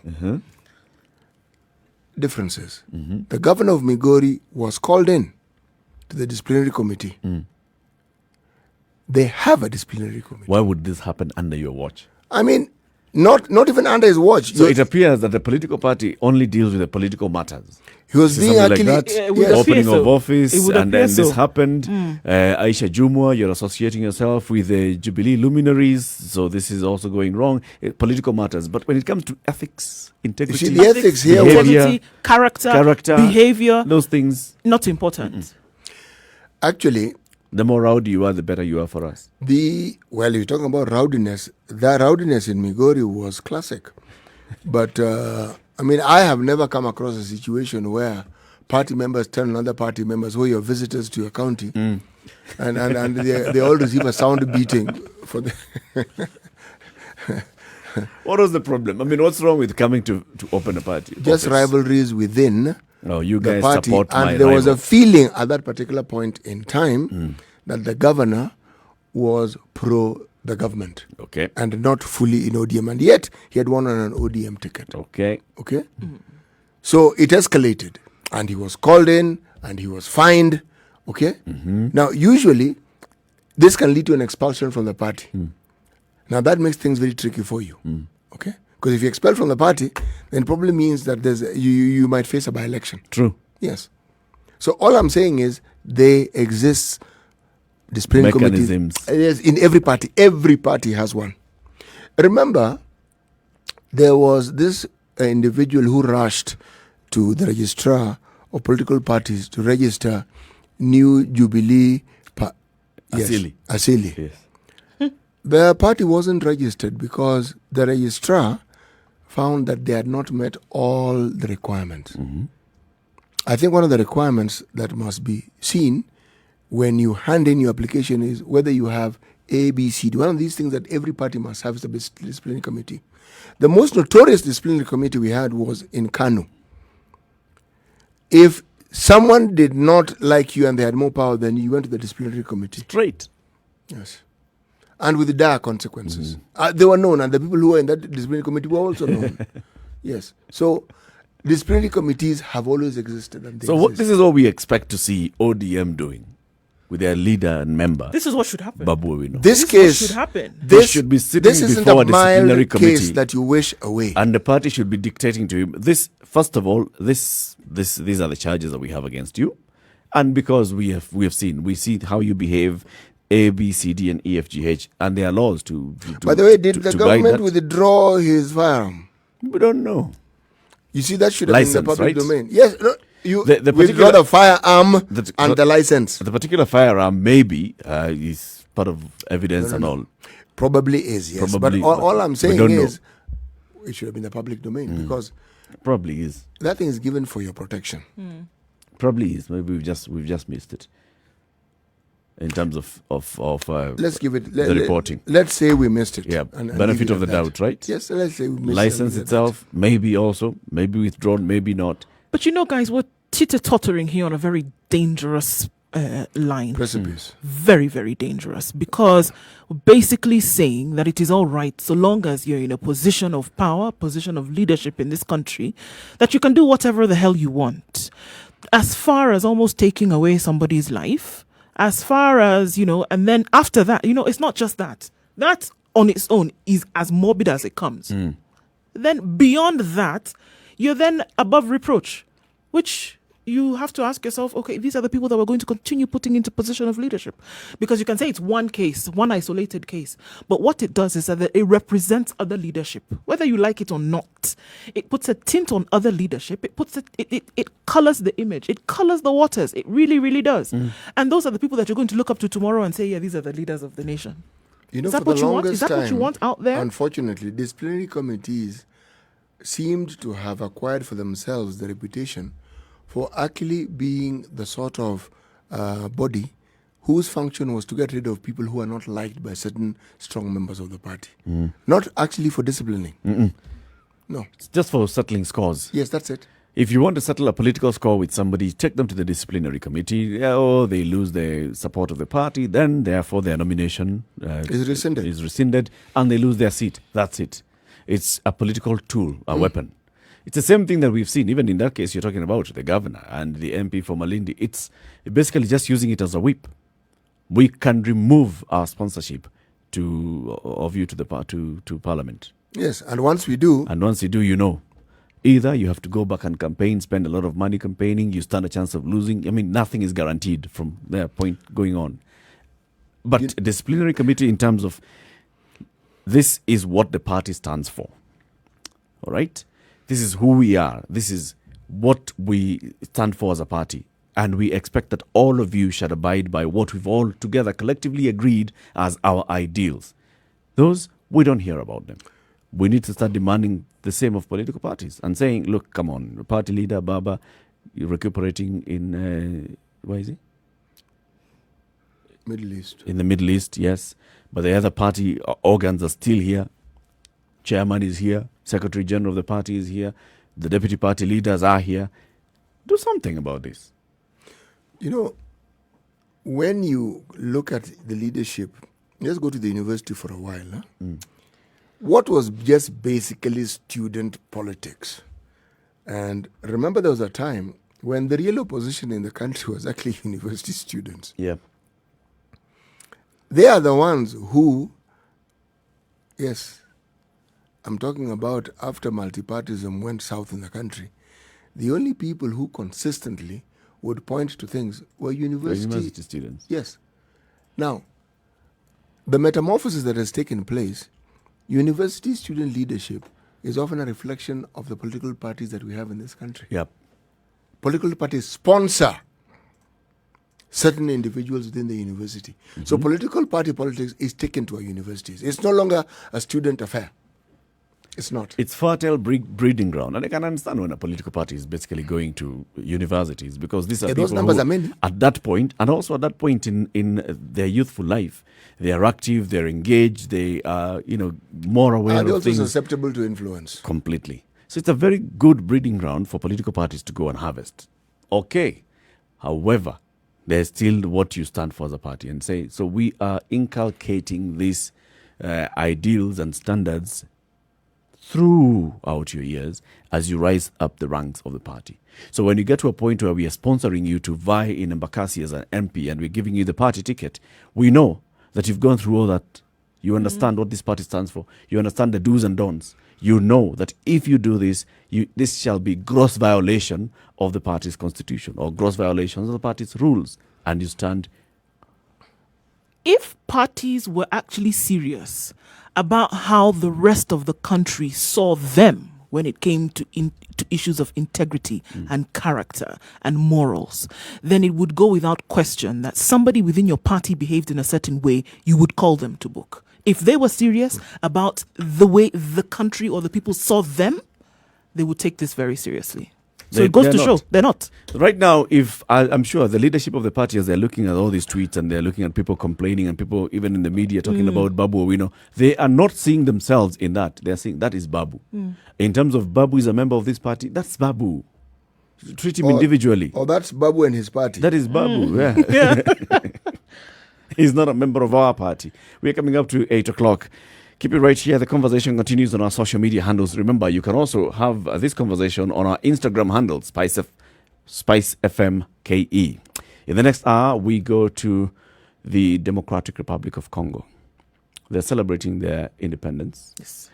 And at the same time, we have seen the King of Belgium releasing a statement in which he regretted what happened during the colonial years, during the Belgian government's rule in the DRC, and also before that, during King Leopold's rule in the DRC, where it was his own plot somewhere in Africa, and he was running it.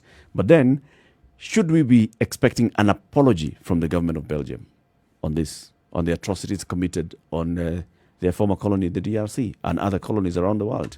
That's a conversation we'll be having shortly. Good morning. It's 8 o'clock.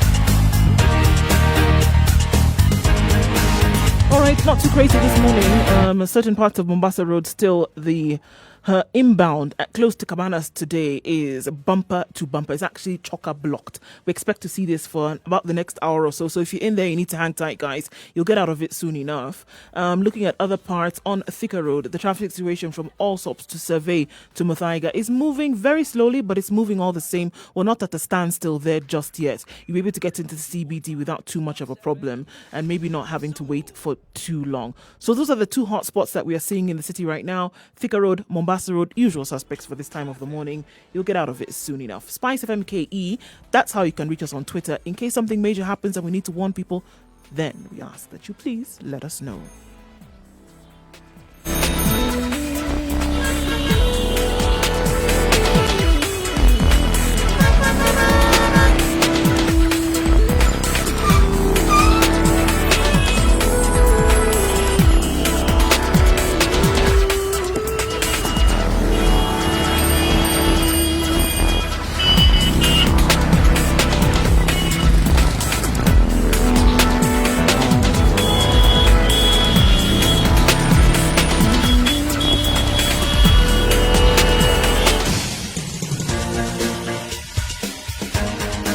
This is The Situation Room, the home of hard-hitting political commentary and penetrating insights about the state of the nation. This is a talk radio experience like no other. The Situation Room, a place for hard truths, debates, and elevated conversations. The Situation Room, witty, political, engaging, deep, controversial. In the room, we have C.T. 2 Muga, minutes researcher, after 8 o'clock. academic, This is a seasoned situation. political Kenya's observer, biggest a conversation, fountain of wisdom in reflecting these politically conversations in uncertain Kenya, in times. Africa, and Ndu the Ogo, entire world. Nigeria. What's happening? This is what we discuss this morning and every other morning between 6 a.m. and 10 a.m. We broadcast across the country, 94.4 in Nairobi, 87.9 in Mombasa, 102.5 in Kisumu, 96.0 in Nakuru, 96.7 in Eldoret, 90.9 in Nyeri, Malindi, 97.7. We also live stream the show to everybody in the world on www.spicefm.co.ke as well as SpiceFM KE on Facebook,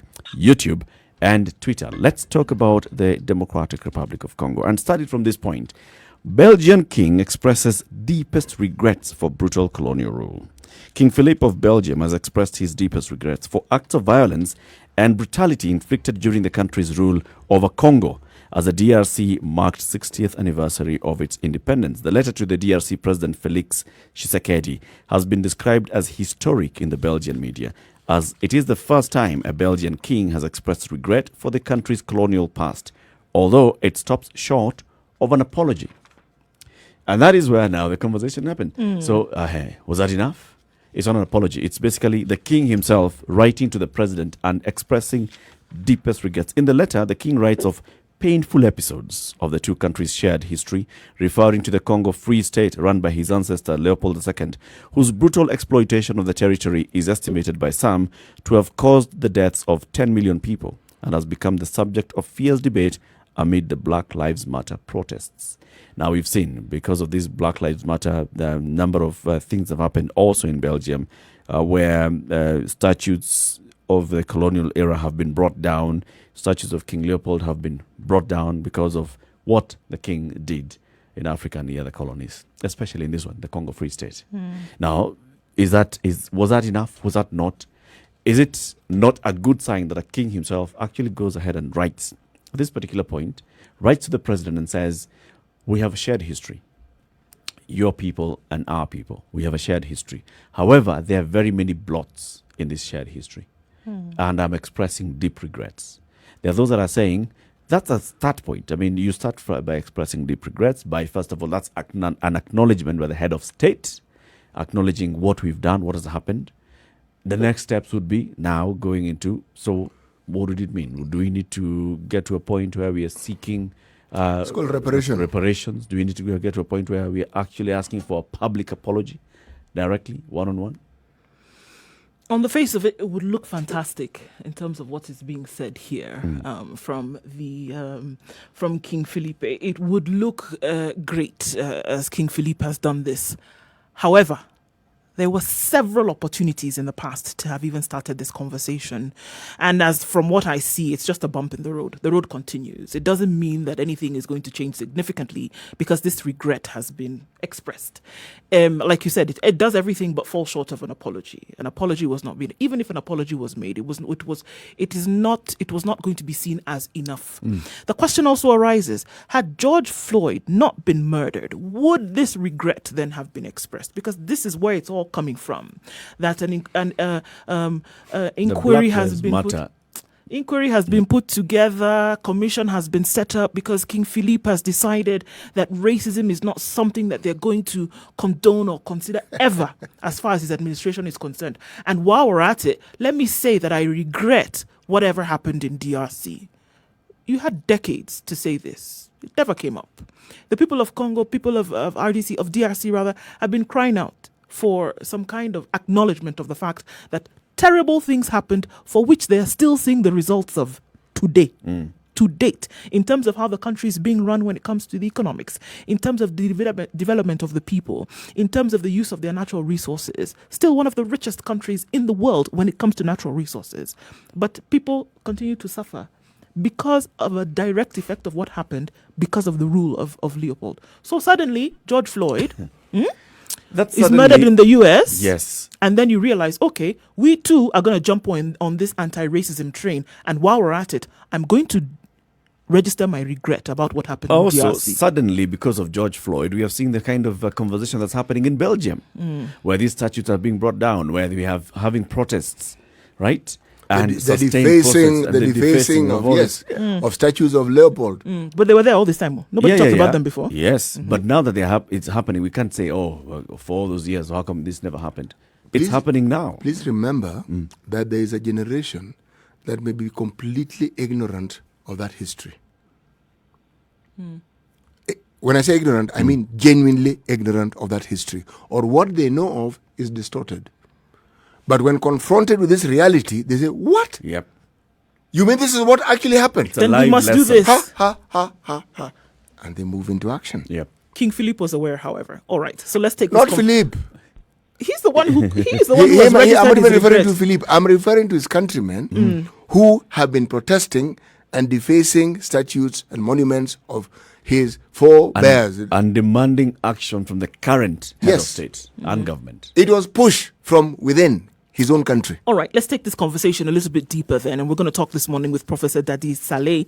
And he is in Goma in the Democratic Republic of Congo and a political commentator and a lecturer when it comes to political affairs. And we're joined on the line by him this morning. Professor Saleh, good morning. Good morning. Good morning. How are you? Very well, thank you. You're in the Situation Room this morning with myself, Ndroko, Eric Latif, and Siti Muga. Good morning, Professor. Yeah, good morning. How are you? We're well. We are well, thank you. And thank you for coming to the show. The conversation has already started, and we're asking ourselves the questions already and saying, all right, regret has been expressed from the Kingdom of Belgium, as it were. This is all. Yesterday was 60th anniversary of DR Congo's independence. It's not lost on us that this announcement was made on the same day, or this regret was made on the same day. What do you think then about this statement that was made by King Philippe? Yeah, actually, first of all, I think it's really coming so late, and it's not enough at all. I think at this moment, that's not really what Congolese people want. And I think we should have some actions and have some concrete consideration. You know, it has been a bad moment for the DRC, and I think Belgian people should understand that Africans and the Congolese people are suffering. That's true. And we are responsible. It's a fact. But they are also responsible in a way or another because psychologically there is a problem. And they are still, at this moment, being just like, they are considering themselves as the father of, how do you call it, public or diplomacy of the DRC. Even so many presidents are taken just because they have an end with Belgian people. It means, if we consider another fact, this what the king has said is good, but these are just talk. You get me? Yep. We need, for example, they took a lot of things into their museum. We have a lot of things from Congo, from DRC. We have to get those things back. But there is a point where so many people don't put their hand. They don't talk about. They also have so many things into their bank. Gold, diamond, and so on. Yeah, that's seen as a joke. Do you know why it seems as a joke? Just because people are just like, oh, we cannot talk about that. No, they took a lot of gold for nothing. You get me? For nothing. And now, people are saying Belgian people, they can just give back things from museum. No, they have to give back so many things. Okay, psychologically, as I said, concerning education, okay, they have to change the history which is into their book. Yeah. Their history, which they're teaching their people, is wrong. As you can see, whatever they're teaching to people right now. I think one of you said that, okay, so many people are ignorant of what happened. That's true. Just because they have been teaching liars. Yep. I think at this moment, it's really a fact, and I'm okay with Black Lives Matter. I've even have an activity with them here in Goma, I think some weeks ago. Okay, just 1 week or with 2 weeks with Black Lives Matter and some people called African Americans for Africa. Okay, that's the organization. And it's a long fight. It's a good process. And what the king has done, actually, either we want it or not, it's actually a good step. Just to apologize, but it's not at all enough. So, but if you look at it, Professor, now this is an apology, not an apology, but rather an expression of regret coming from the head of state. The first time in the 60 years since the DRC got independence, it's the first time that the government of Belgium is acknowledging what it did during the years that it colonized the DRC. Is that not a good starting point for then the next steps to take place? Because yes, I hear you saying that you want reparation, you want us to review the education system and how the stories have been told about what happened in the DRC. You'd like the things that have been taken away from DRC returned. You want all those things to happen, but those things must follow a process, I can imagine. Is this not a good point where we're saying the head of state himself has actually written to your president and said, we regret what we did? I don't really get the good question. My question is, I hear you saying that it's not enough. It's coming a bit too late. Yeah. But I'm also saying, yes, I agree with you. It's not enough. It may be coming a bit too late. But is it not a good starting point then to move the conversation to where you'd like the conversation to go? In terms of getting an apology, getting reparations. Yeah, I get the point. It's a good start, but only if we could have some leaders who can take the second step. And I hope that we have some leaders. I'm not confident that because so many of our leaders, I'm telling the truth, depend on them. And I'm wondering if they're going to take the second step. Okay, that's what we'd like, to have the second and the third step, okay, and have everything. We have to take ourselves as, how could I call it? As no one is superior, okay? Yep. We are all human beings, okay? Yeah, we are all equal. Let's take a small point. At this moment, Africans and Congolese people, we are paying debt, isn't it?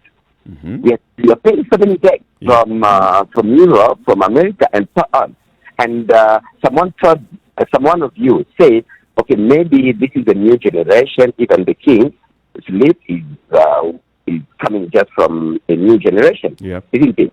Yeah, but at least also those debts we are paying even right now. We are not the one who took them. I don't know if you get the point. As I said, I'm not an English speaker. I'm just trying my best. You're communicating very effectively, Professor. I hope so.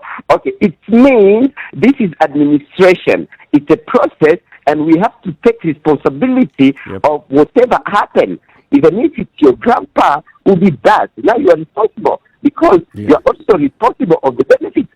Belgium are responsible of the benefits. That's very it true. means that they have to take up. They have also to be responsible of what happened. The government of Belgium, I think the Parliament of Belgium, has established a Truth and Reconciliation Commission to look back at what the government of Belgium did during those years of the colonial period. What do you make of that commission that is reviewing what exactly the kind of atrocities that are committed by Belgian nationals in those years? As I said, I don't have confidence in Belgium. This is really a fact, and scientifically speaking, it can be proven. I don't know if we can have confidence. It's not a question of having confidence. It's their Belgian parliament. They're going to work as Belgium, and we hope that they're going to do a good job and tell the story as it was. And so many people, more than a billion people, have been killed. We have been having this sex abuse. We have been having so many bad things, humiliated and suffered from our body. Okay, it means I hope that they're gonna do that job, that Parliament Commission. Sorry, but I think African leaders, and especially for this case, Congolese leaders, should take that as our own point and oblige them to do what we want, not only what we want, but to tell the good story.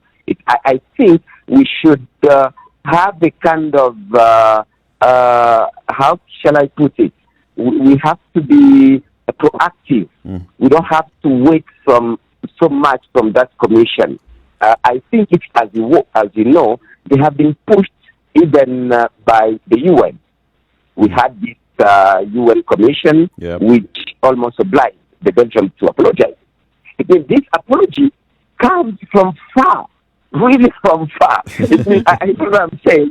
I cannot have confidence on them, but we can put them to tell the story and to do what we would like to. Or we can have this, we can call to balance things.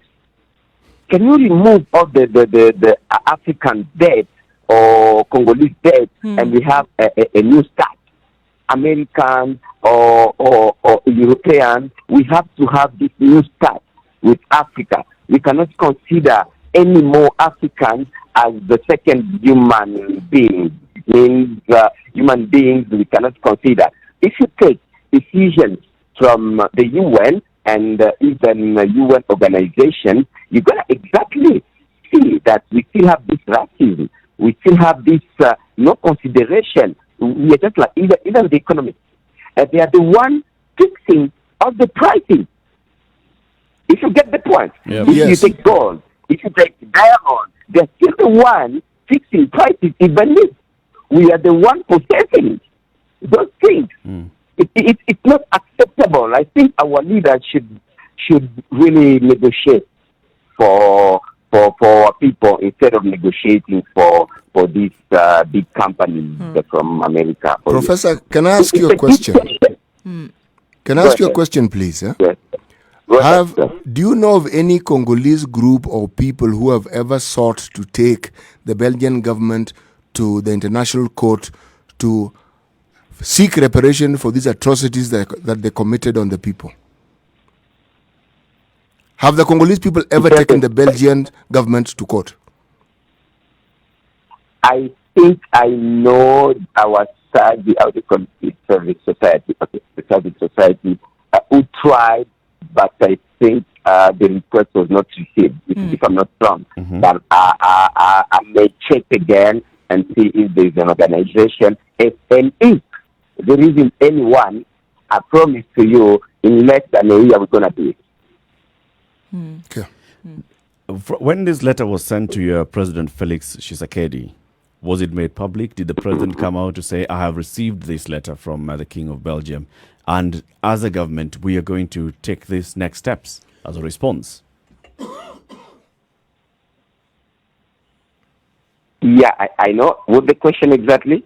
What the president's reaction to the letter has been? Okay. At this moment, it was yesterday, and as you know, at this moment, I don't know. He just said he received the letter. But we are expecting to have some news today and see what the Congolese government's reaction. Let's hope that we'll have some news today. Officially, he just said thanks. But officially, it didn't yet respond. And just before this, my then, knowledge. has there been any conversation in your parliament or by your government on what needs to be done for to ensure that the people of DRC receive justice for the atrocities that are meted out on their ancestors by the Belgians? From whatever I know, no. Unfortunately, reason why we are also struggling to say, do we really have a parliament which is really working with people? And I think we should really push them. At this moment, they are fighting.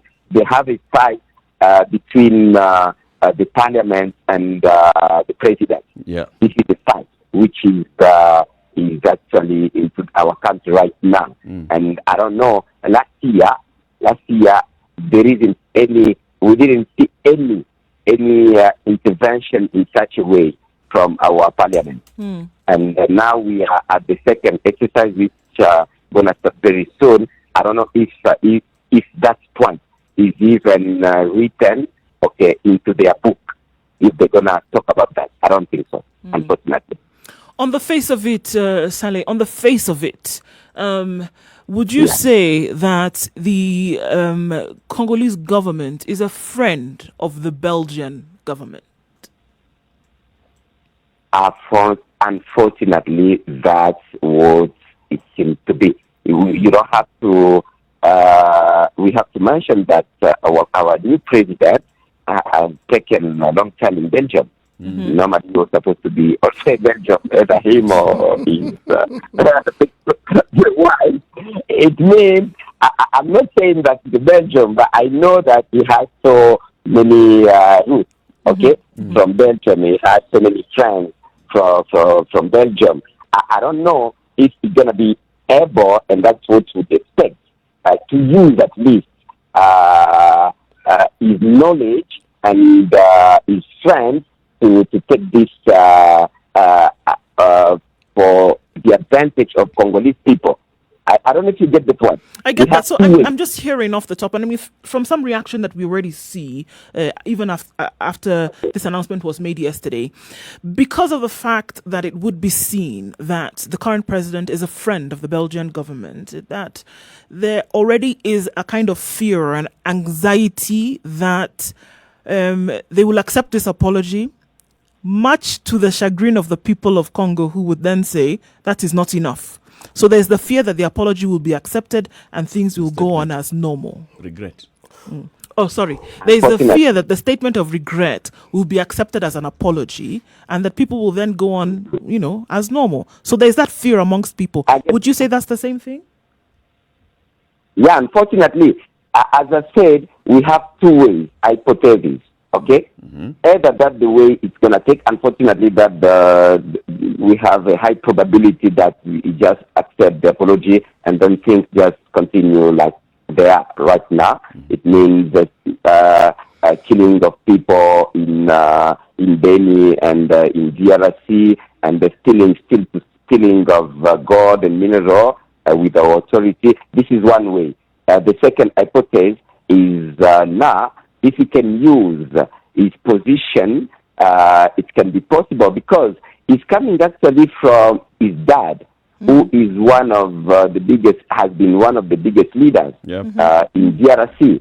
And we think is one of people who could say he loved and he could work for Congolese people. Now, we don't know if his son gonna really understand and work for Congolese people. It means push the Belgium to really act and take the second and third step so that we can regain our humanity and our strength. Everything is still possible, but unfortunately, the highest probability is just we have this. Okay, we accept your apology, and then unfortunately the life continues just like it is. Like it has. Okay, so Yeah, a lot has also been blamed to look at the inability of DRC to develop to the levels that many Congolese would have wished they would have, especially with the vast minimal resources that are available. The blame has been put on colonizers, specifically Belgium, that holding still a very firm and heavy hand on Congo is the reason why DRC has not been able to develop. Would you agree with that? In a way or another, yes. We are still responsible of what is happening, Congolese. We are still responsible. It means, unfortunately, our leaders. But first and foremost, we have to say that Belgian people killed and even made a kind of a bad political structure in DRC. According to me, because I had 7 months of studies, just to try to, or research studies, just to try to understand why Congolese people, we are still in this bad political structure. We are still just like slaves. We are not developed, even if we have these mineral resources and everything. I found that our political structure is depending upon of Belgium or Americans. Okay, it means they are still, as they said before, the colonization is just after the colonization, and they made it in practice. They put some structure to control everything. It means we have, and some other African leaders are supposed to help Congolese people, because this is a kind of a political structure depending upon of them. If you fight, just like Lumumba, you are killed directly. It means in Congo, whenever you're just able to say no and allow the structure to change, either you are killed or you are really put aside directly. And you are put aside by embassies. I don't know if you get that one. They cannot even consider what you are talking about. It means on the Congolese political scene, you won't even be able to say what. According to me, you have those responsibility on two levels. International level, and we consider Belgium, which for me, I'm telling you, this is really something bad that they did in DRC. They did a political structure which depends upon of them. We have to change that. It's really high time we say no to these leaders who are depending upon of Belgium. If you have a leader who depend 80% on Belgium or Americans, it means he cannot put good policies for the DRC economics and development for the people. This is near to impossible. We cannot even imagine that. Unfortunately, that's the structure we are having right now. So, Professor Dadisale, I'm hearing you say that DRC is not yet independent. Yeah, I've been saying that yesterday along radios and TV. We are not at all independent, politically speaking, economically speaking. We call that, economically speaking, we call that balance commercial. I don't get it very well in importation and exportation. We depend 80% on the outside of the country. And if you take the balance of trade, the social aspect, the balance of trade, absolutely. If you take the social aspect, okay, you're going to see that all the people want to just go outside, and if you are successful, it means you are coming from Belgium. They did something bad with us, just sociologically, people don't consider our culture. Yeah. I'm a Pan-Africanist. It's just like they do their best so that we may not recognize our own culture. That's really bad. It means we are not independent even that way. If you take security, nowadays we have more than 176, if I consider official statistics, 176, how do you call them? Group of rebels. Rebels, Okay? yes. And the rebels, yeah. And they are occupied areas. If you have this MONUSCO, okay, into their country, 20 years, they are there 20 years, spending money, but still we don't control our security, our own country. Kinshasa can be controlled, or Goma can be controlled, but that's not DRC. DRC is huge. If you consider that one territory is not controlled by DRC, it means we are in war. But Kinshasa doesn't declare war. Why? Because that's the seat of government, of course. Does not declare war. Yeah. You get the point. We have this Rwanda problem, South Africa, Angola problem. It means Congo is just like a country which does not control its security, unfortunately, even if people from government can say we are controlling. But I'm proving it, that we don't control. We could declare war normally. We are supposed to declare war and say we have to put away all these rebels and other people. It means I'm just trying to prove that if you take sector by sector, you're going to find that we are not independent. We still depending upon some other hands from Belgium and some leaders who are called them. This is a kind of neo-colonial system. Professor Dadisale, thank you very much for speaking to us from Goma in the DRC. You're welcome. And thank you also for your insights that you've given us this morning. We wish you all the best as you keep pushing for the second liberation of your country. We'll make it. Asante sana. Thank you so much. Excellent. 28 minutes to 9 o'clock. Let's take a break, take a look at the weather and traffic, and then this conversation continues. It's one country after the other. You're just hearing they're celebrating 60 years of independence. But really, is the DRC independent at all? Should they be celebrating anything at all, really? Well, if you look at various structures, some may bring in arguments to and from. But let's have that conversation when you check out this break. Good morning.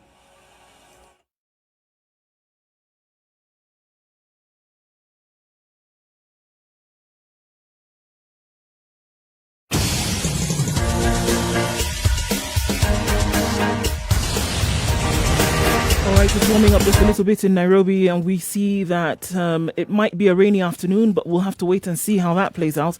We'll see highs of 23 today. Taking a look then into Nyeri, where we will see highs of 22 with showers expected in the afternoon. Nakuru is likely to be a wet afternoon as well, with highs of 23. In Eldoret, experiencing thunderstorms. Showers are imminent. Highs of 19 and lows of 12. In Kisumu, it's going to be a partly cloudy day with highs of 27 and lows of 19. Kakamega promises to be a wet afternoon with highs of 24 and lows of 15.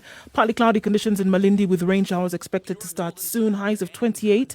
And in Mombasa, where the showers continue to come down, mostly cloudy conditions throughout today with highs of 28. Stepping out of Kenya, where in Kampala it's 20 degrees and mostly cloudy, likely to be a wet afternoon with highs of 26. And in Dar es Salaam, it's partly cloudy conditions to be experienced through the day with highs of 31 and lows of 22. All right, let's take a peek into Joburg, where at 5 degrees it's It's mostly sunny conditions throughout today with highs of 17 and lows of 3. And finally, for now in Lagos, it's partly cloudy conditions going into thunderstorms, which we promised have already begun. 24 degrees, we'll see highs of 28 and lows of 23, with those showers going well into Thursday.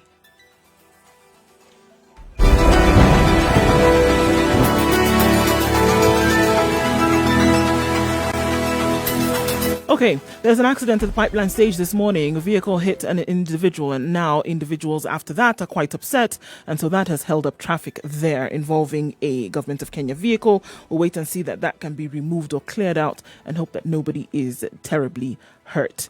All right, on Mombasa Road, it's still bumper to bumper right around the JKIA turnoff leading to Cabanas, and that means that traffic is still held up for a while now. We're still right in the middle of traffic hour, so it's going to take us some time to get out of it. Thika Road is also moving quite slowly getting into the CBD. It won't be held up for too long though, however. Traffic likely to dissipate in a very short while. SpiceFM KE, let us know what you see if anything does jump out at you.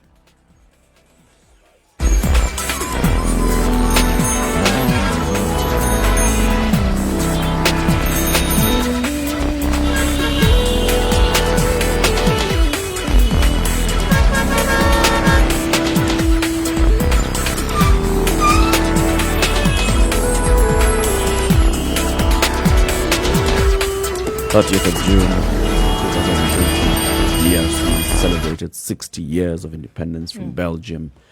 The King of Belgium sent a letter to the President of the DRC expressing regret at all the atrocities committed by his kinsmen and predecessors in the DRC. Was that enough? Was that a good starting point? This is all coming from the Black Lives Matter global movement, where we've seen, a lot of push. And it's gotten to force the government to actually start acting. Are they actually apologizing? Not yet. That's not an apology. It's not an apology. It's a statement of regret. Statement of regret. And you can imagine, there are those that are arguing the king did not have to go all the way out to point of apology. Started from statement of regret. That's state acknowledging, First of all, start by acknowledging that this happened. And then going to the point of, so how did it happen? What exactly happened? Then what do we say after that? We are sorry for this, and the other. And are there any reparations? We are talking about repatriation of stuff that was taken out of the DRC, things to be brought back, their culture and all. It's a process. Something was happening, remember, with the Aborigines in Australia. It didn't come straight into apology. It was a process that was gradual. Same with the Maori in New Zealand. But of significance, in 2001, the Germans actually apologized to the Namibians for their atrocities. Earth-shattering. In 2010, the Japanese apologized to South Korea. Now, what is of interest, and I left this one for last, in 2013, June 2013, the British Foreign Secretary, a gentleman by the name of William Hague, he expressed sincere regret for the torture, abuse committed by Britain. Listen to this phrasing. By British colonial officers against Kenyans in the 50s. Yep. Phrasing is everything. It's everything. It was followed by an award of, in dollars, $31 million, which was to be shared by 5,200 families. That is what happened. But in an earlier time, in 2009, that is when Kenyans had actually taken this... The case to court. Yes, they had. They had. And there was pushback from the government. There's an organization called the Foreign and Commonwealth Office. They had clearly declared that they had nothing to apologize about. 8 months prior to the William British Foreign Hague's. Secretary. Yes, they had been saying, apologize for what? We didn't do anything. It was a culmination of a certain push. Up until that point when that lawyer Day came to Kenya and organized... Martin Day. Yes, and organized the Kenyans and the Mau Mau fighters. And the cases they and such, and right. the cases started. When it was starting, there was a lot of scoffing and pushback and like laughing off. And They even said, we are ready to meet you in court. Yes. Kujeni mutaona. When they started seeing the kind of progress that was happening and the And likelihood their of own losing, justice system telling them no. Yep. This will not They allow. first didn't want the case to even start. The justice system said, no, please. Let the case proceed. Yes. They tried to stop meaning everything that they tried. The justice system said, no. We're We not must going to- hear we- this We case. must want hear to this. hear We want this to thing. know what happened. I dare say that if it gets to the point whereby a justice system, whether it'll be in Belgium, whether it'll be in DRC, wherever anything like this may be carried out, because if we're going to go with trends that happened historically, if it started with an expression of regret, okay, maybe an apology will come through. We heard what Professor told us is that it's possible that there would be cases that were then taken legal routes, but then those at some point were quashed. Never really happened. If somebody has the verve and the vigor to go a little bit further and say, okay, we need to actually see that something will go, it's likely that it would come out to the fore, right? The stories alone of the things that happened to the Congolese people is enough for anybody to stand up from where they are and ask. You don't actually need to be Congolese. You don't need to be Congolese for you to understand that it was that brutal doesn't even begin No. to describe it. Brutal is a mild Brutal is a description, mild adjective description. used here in was a terms free of what state. happened. So This is what was happening in a free state. if that happened Congo with the Free British, you can understand why, because of the fact that many people are jumping up. These cases are mushrooming in many places around the world. You would understand why then King Philippe would say very quickly, let's begin now this process by me expressing my regret. Whatever will come after that, at least we've come from the premise that I have said, So look, essentially, you're in control of the process. yes, you're telling the story. You know, they always say, tell the story before somebody else has an somebody opportunity else. to tell Take it hold for of the you. narrative, yes. Own the narrative before somebody else comes and starts to stain it and taint it for you. So if you ask me, this is what is happening here, because whether we like it or not, these stories are going to come out. We see what the history books have already said. But then for people, truth and justice reconciliation, what happens in those places? People come and sit down and they tell word for word their experiences. And some of those people, whether we want to look at the years that we're talking about, 1885 to 1908, some of those people who are direct beneficiaries of this brutality are still alive. They're alive. And they will tell their story and they will talk about the things that actually happened. The government of DRC is clearly still in the shackles of the Belgian government. That is clear and it is evident. Some of these things have to be unfurled for them to even get towards a semblance of any kind of independence. And it is clear that this narrative wants to be owned by the Belgian government before these stories come to the fore. So, and just like the professor was saying, the Truth and Reconciliation, the commission that's now looking back at what the Belgians did during the colonial era, is being managed by the parliament of the Belgians. Exactly. Now, that means that also controlling the narrative. I think the opportunity here is very wide and clear, and that's what I was asking. Is the government doing anything? Are there any organizations within DRC that are taking up this mantle? Because the moment the king comes out and acknowledges that something went wrong, then the next thing is for you to take up that and say, this is what, you see what you're expressing regret over? It's exactly this, and the other. Yeah. And the effects of that still linger up to date. 176 rebel groups in the country that is completely ungovernable. A president who can sit for 5 years and has not traveled to a part Of the country. A part that is large enough to be the size of Kenya. And a president, they don't even know the president. They hear of Kinshasa. It is totally different from Goma or Kivu or anywhere else. By the way, DRC, if you were to look at it honestly, is like a feudal state. And you have warlords who control provinces. Yes. Okay? How does a company in South Africa build a railway? We know where South Africa is, right up to DRC. Unless it's for some very direct benefits. Meaning whatever they get from the earth goes directly back. Yeah. In this country, that Mau Mau experience, the Mau Mau war, the Mau Mau fight, 11,000 combatants were killed, 1,090 were hanged, right? 32 white settlers were killed. These are large numbers. DRC, 10 million. Imagine. 10 million. Us, we didn't even approach 100,000. And you're 10 talking about million. in the 1800s, Yeah. 10 million people 10 died. million How many people people died. How do you many think- were there? Yes, Yeah. They almost decimated the entire country. You This is not mild. You know what the Germans did? What the Germans perpetrated in Namibia, what the Germans perpetrated during the Second World War, all the atrocities that people look at and shudder and shake, none is comparable to what the Belgians did. Yeah. So you have to ask, what on earth did they do? Exactly. And this is what I'm telling you, that there is some kind of shame. I don't know how to, sometimes I don't know, English doesn't quite capture it, right? There's a kind of... Say it in pidgin. In my language, it's called uyagami. The thing that you don't want people to know that you are involved in. Deep shame. I think that is the one that now brings out this expression of regret. Because we talk about the fact that, okay, well, the people who are dealing with it now maybe they don't know. They didn't really understand how bad it was. But what did we hear Professor Daddy say? He said it very clearly. You're responsible for even that one that is your grandchild today. You are not there, but you're responsible for the fruit, even till today. He feels that shame. He feels that tint. And the thing that was done to people, if unmentionables, like you say, that are still reaping, and they're still, unfortunately, reaping the harvest of that sowing that was done then. So we ask the questions, why?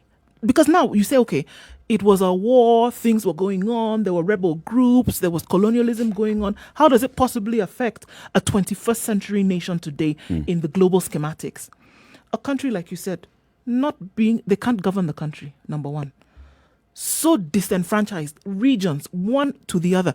Things that are happening in Goma, nobody knows what's happening in Kinshasa. Kinshasa seems to be Antwerp itself. Yep. Those are the questions that you begin to ask yourself. Why then a country that is so rich, one of the richest in the world when it comes to natural resources, then is not even able to feed its people? Those are the questions that you start to ask today. We often say that the African solutions to African problems, but it is very clear that the problems that the DR Congo continues to suffer from today are as a direct result of what was meted upon them by the Belgian government. This one they cannot run away from. And the fact also of the matter is that even though the king is expressing regret, even though there's a commission that is investigating what exactly happened in those many years of colonialism, even though the Belgian government is taking steps, there are some things that the Belgian government will not do. And that's a fact.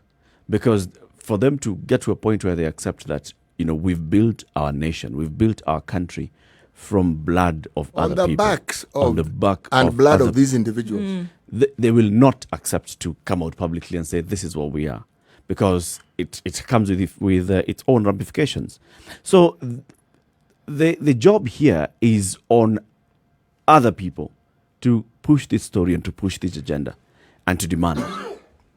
If people from the DRC don't do this, if people from the DRC and other parts of the world do not come together and say, all right, this is our window of opportunity. Finally, the state of Belgium has acknowledged what it did. Finally, because of that window, let's get in and start telling this story and start pushing for this and the other. If you're talking about historical things that were stolen from the DRC and the DRC people, return them. Culturally, return them. If you're talking about what has happened over the years in terms of looking at the direct criminal activities that have taken place over the years, demand direct justice for them. If you're talking about reparations and what kind of reparations, and seeing how then can we make the Belgians feel responsible for the state of affairs of their fellow human beings, just like we're saying, they're fellow human beings, equal in every aspect of the word, apart from the fact that their livelihoods are completely different. What is it that the Belgian people need to do to support their brothers and sisters in the DRC to get to a certain level? Do you know this story cannot be pushed from Antwerp. This story cannot be pushed by the members of parliament of Belgium or the king and his family. It will not be pushed by them. For a country that says it is independent 60 years, and for the people of the country to still be able to open their mouths and breathe out the saying or expression that if you want to be successful in this life, you must go to Belgium to be able to do that. Yeah. Citizens of an independent state still believe that the only way for them to be deemed successful is if they go and are domiciled in a country And that held it, and educated, that was their colonial master. Can you believe it? Yes. Until now, this is what their belief is. Unless we go to Belgium, staying here in DRC, we will not be Think successful. about it. Huh? Belgium had DRC. Did they have any other colony on this continent? No. No. Britain, on the other hand, they had their colonial power a little far-flung. Just a little. Still do, some would argue. So what it means is any admission by the British government would have some serious ripple effects across continents. It wouldn't end with Kenya. You go to Southeast Asia, I would say take your pick. Yeah. Where do you want to begin and where do you want to end? And then it will have a ripple effect on other countries that also had colonial states like France. Now, I don't claim to understand the thinking behind people who still want to protect what the colonialists did and the thinking behind colonialism, though that thinking is not difficult to figure out. Get as much as you can to build your own country, and damn whoever it is you get it from. The natives of what you did at best was ensure you created a native force whom you give instructions. Yeah. Because like in Congo, we talk of minerals. One of the things that they extracted was actually rubber. So they had forced labor. Now rubber, you found in trees. Trees, forest. Forest has disease. But what they did was, not only did they kill you if you refuse to work in these forced labors, but they also raised the entire village was decimated, gone. When they say village, it's not just village in houses, Animals plus everybody. And everything. Yes. And yet, if you look at that Berlin conference that set all these processes in motion, when they allocated this region, around 2,600 square kilometers of land to Belgium, they actually gave it to a charitable organization that Leopold II controlled. Charitable. It was personal. It was a personal piece of land. No, he owned it. It was his. It was like, his. Those 13 plots that we talked about. It was not a Belgian colony. No. It was his. King plot Leopold's. to play. His. But after all, the thinking then, if you think about it, Belgium was also his. Kings owned countries. The countries were theirs. And their relatives could own. That's why why do you think you had feudal systems? Country belonged to king. So king then could People institute belonged people to to work king. for king. Yes. That's why it was said, you work for king and country. Yes. That's where the phrase came from. Yeah. So you're not working to build this thing of building a better life for yourself is actually a very recent thing. You were working for king and country. So the feudal system, yes, so you had the serfs and the lords and et cetera, et cetera. So now even those lords were put to make sure that these individuals are doing their work to be able to repatriate to the king. And why you see this system that we talk of as a colonial system, these people practice it on their own people first. They did. Because even the church system was part of that regal royal system. And in many cases, the head of the church was also a relative of the king. So this guy is in charge and has held you captive spiritually. They preach messages that ensure you accept this servitude that you have as being normal and as being, in fact, a good thing. Remember, in America, they took it further. They even had a slave's Bible. And that slave's Bible removed sections that talked about freedom. For freedom, No, yes. It talked about how serving your master was a good thing before God and things like that. They removed huge chunks. Now, if you talk about a revised Bible, that was That was the real revised yes, one. It was revised downwards. Colonialism was something that had been practiced among their own people.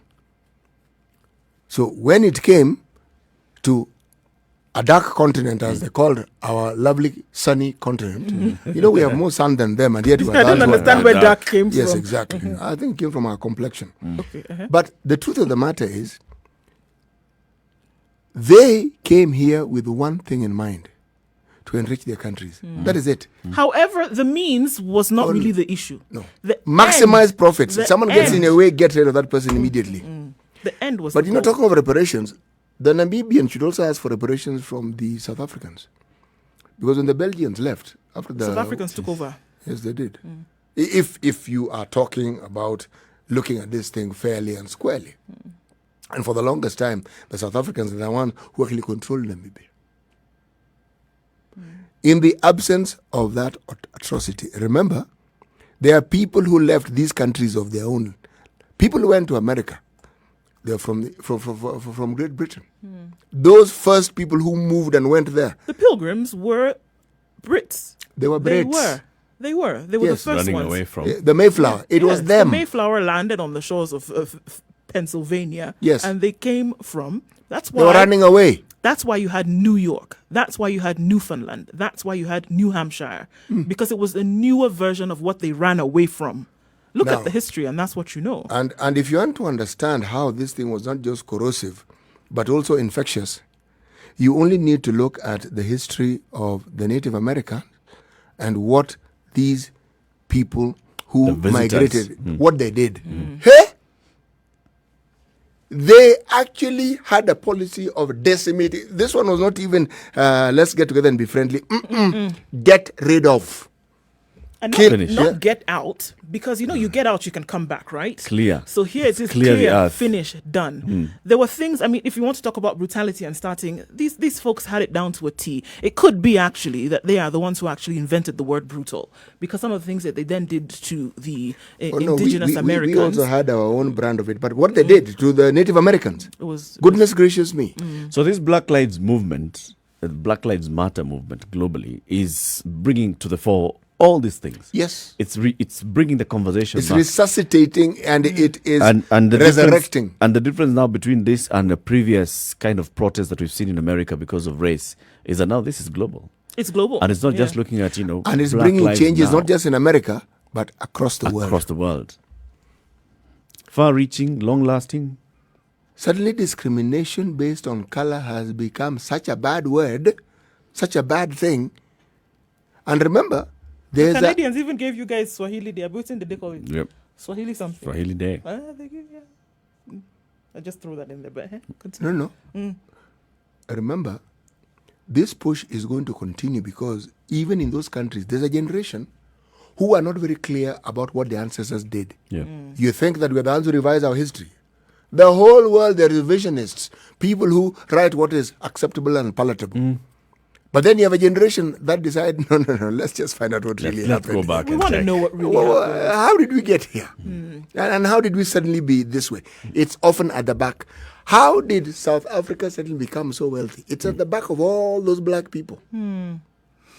These are the questions, though. These individuals whom we say may not really have known what happened and they're not seeking to understand what really happened could be the ones that would be saviors for countries such as DRC. Because when you begin to open it up and have these conversations, people want to know what happened. And if that is what is going to get these reparations in place, if that is what is going to get the returning of huge, monumental artifacts that actually contribute to the economy of an entire nation, right? Gold, diamonds, whatever it is. All those All streetlights those that, things that they took Belgium away. prides itself in. That are sitting right now there. It was. You can imagine what would happen when you bring something back in the midst of a population now that is awake to the reality that the shackles Of what that they're enjoying. exactly, and the shackles that they are still holding on to now could actually fall off. Because the realization then is right there in their presence, number one. And number two, they're aware of really what is holding them back. You can imagine what it would do to then move a country like this forward.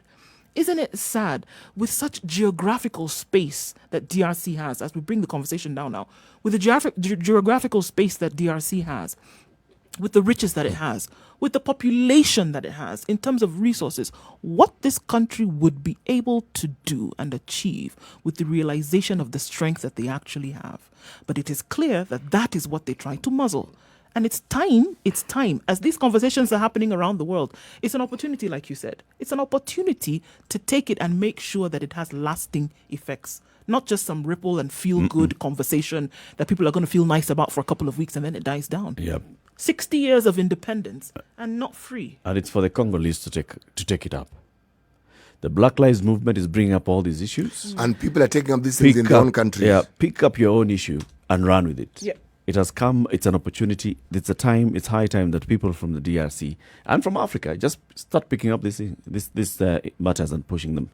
Because also, other African countries can rally together with the DRC and say, look, our brothers and sisters, we know what happened to the DRC. We can help those in the DRC in pushing this conversation forward. Eric, think of a footnote that I want to end on. Mm-hmm. The French even have a party that is known for its racism. And it actually got quite that person whose name I do not like to try to pronounce is Marie Le Pen. Le Pen, yes. Okay. It's a racist party. Okay. But they forget that it's their colonial policies that ensure that blacks would come to their country. Indeed. Today's proverb has come to the top of the hour. Today's proverb, my friend, is that the road that you travel on doesn't tell you what lies ahead. There you go. It's 9 o'clock. Good morning.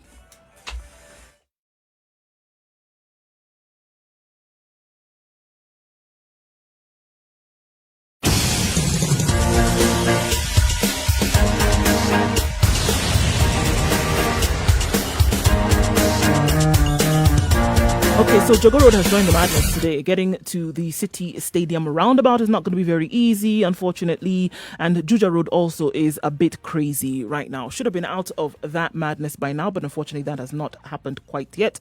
But it will, guys. I'm sure it will open up soon enough. We'll get out of the madness in a short while. SpiceFM KE, that's how you can reach us on Twitter. For now, you're just going to have to be patient where you find some drama.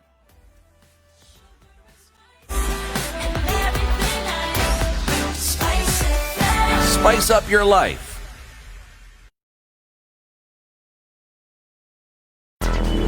Traffic.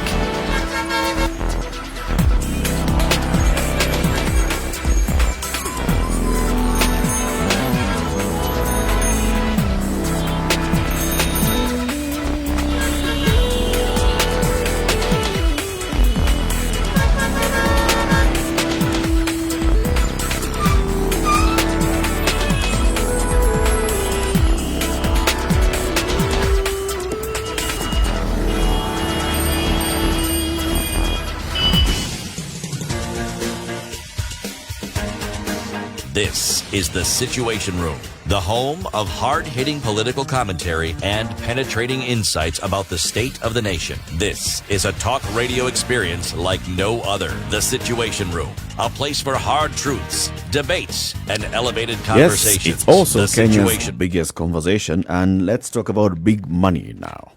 Yesterday, the president signed some 3 bills. One of them is the Finance Bill 2020. That talks about how the government intends to, get its act together in terms of financing the economy and raising money. Now, in that bill, a controversial tax on bets placed, which is what so many companies exit the lucrative Kenyan betting market, was dropped in last-minute amendments. This means that we are going to have a return of sports betting. The government appears to have reversed its stand on sports betting with the removal of a tax that saw most companies exit the market. A proposal to drop the 20% excise duty on bets staked is contained in an amendment to the finance bill that the president assented to yesterday. At the same time, there has been a quiet change in the shareholding of betting giant SportPesa, which exited Kenya last year during the tax controversy. Details buried in corporate filings in Kenya, the UK, and the Isle of Man revealed that businessman Peter Muiruri has, over the past 14 months, acquired stakes in 3 companies that are part of SportPesa's international gambling empire. This gentleman is called Peter Kehanya Muiruri. The Nation, working with the UK-based journalism organisation Finance, uncovered access to documents filed by SportPesa companies in Kenya, the UK and the Isle of Man, a tax haven off the coast of Britain. The documents show that Mr. Muiruri is a shareholder in 3 companies linked to SportPesa. Okay. Now, the SportPesa shareholding shows that Mr. Peter Kehanya Muiruri had 1%. In the Isle of Man, that's the ones for Pevans East Africa that runs Sports Pesa in Kenya. Sport Pesa Holdings Limited in the Isle of Man, Mr. Muiruri has 3%. And in the Sport Pesa Global Holdings Limited, Mr. Muiruri has gotten to a point of Peter Kehanya 0.5%. Okay, is what's happening. Anyway, the story here is that now that whole thing that was making betting companies see it doesn't make sense to have business in the country has been removed, and now the betting companies can return. The conversation, however, at the same time, when those who are pushing for the exit of betting companies from the country was on the moral side of things and what was happening to the society because of sports betting specifically. Many youth were falling into betting and becoming gamblers. Okay, they were getting addicted into betting it. Away their savings. Husbands were betting away their savings. Wives were no longer investing in chamas but going into sports betting. Imagine. Yeah. So all these things were happening to our communities and our society. And that's why people are saying, this thing is a curse to our community. It's a curse to our society. We need to move away from that. Now, have we addressed those issues, those concerns? I don't think Address. Have we even looked at that? Do we understand them? First of all, do we even understand how it is that Kenyans perceive gambling? Because I'm not calling it betting. I'm calling it what it is. Gambling. Do we even understand what it is? It is an industry like any other. And do we understand the psychology of Kenyans with regards to gambling, what they perceive it to be? You see, there is a concept in psychology, it's called magic thinking, where you have this thing running through your head, and then you allow that to become your reality. Now, gambling provides you with that in abundance. For the simple reason that by simply spending pittance, you can occasionally actually make so much money from it, multiples of it, that you feel this is something that ought to be the norm. Yeah. It never is. And nobody bothers to ask that even when you have lotteries where you have one winner winning some hundreds of thousands of shillings or dollars or whatever the amount is, you fail to ask, but of all the people who actually put how many had invested in this? Yes, and how many actually gets to win? And if you look at the statistics, you'll realize that chances of winning are so slim to the point of being almost non-existent.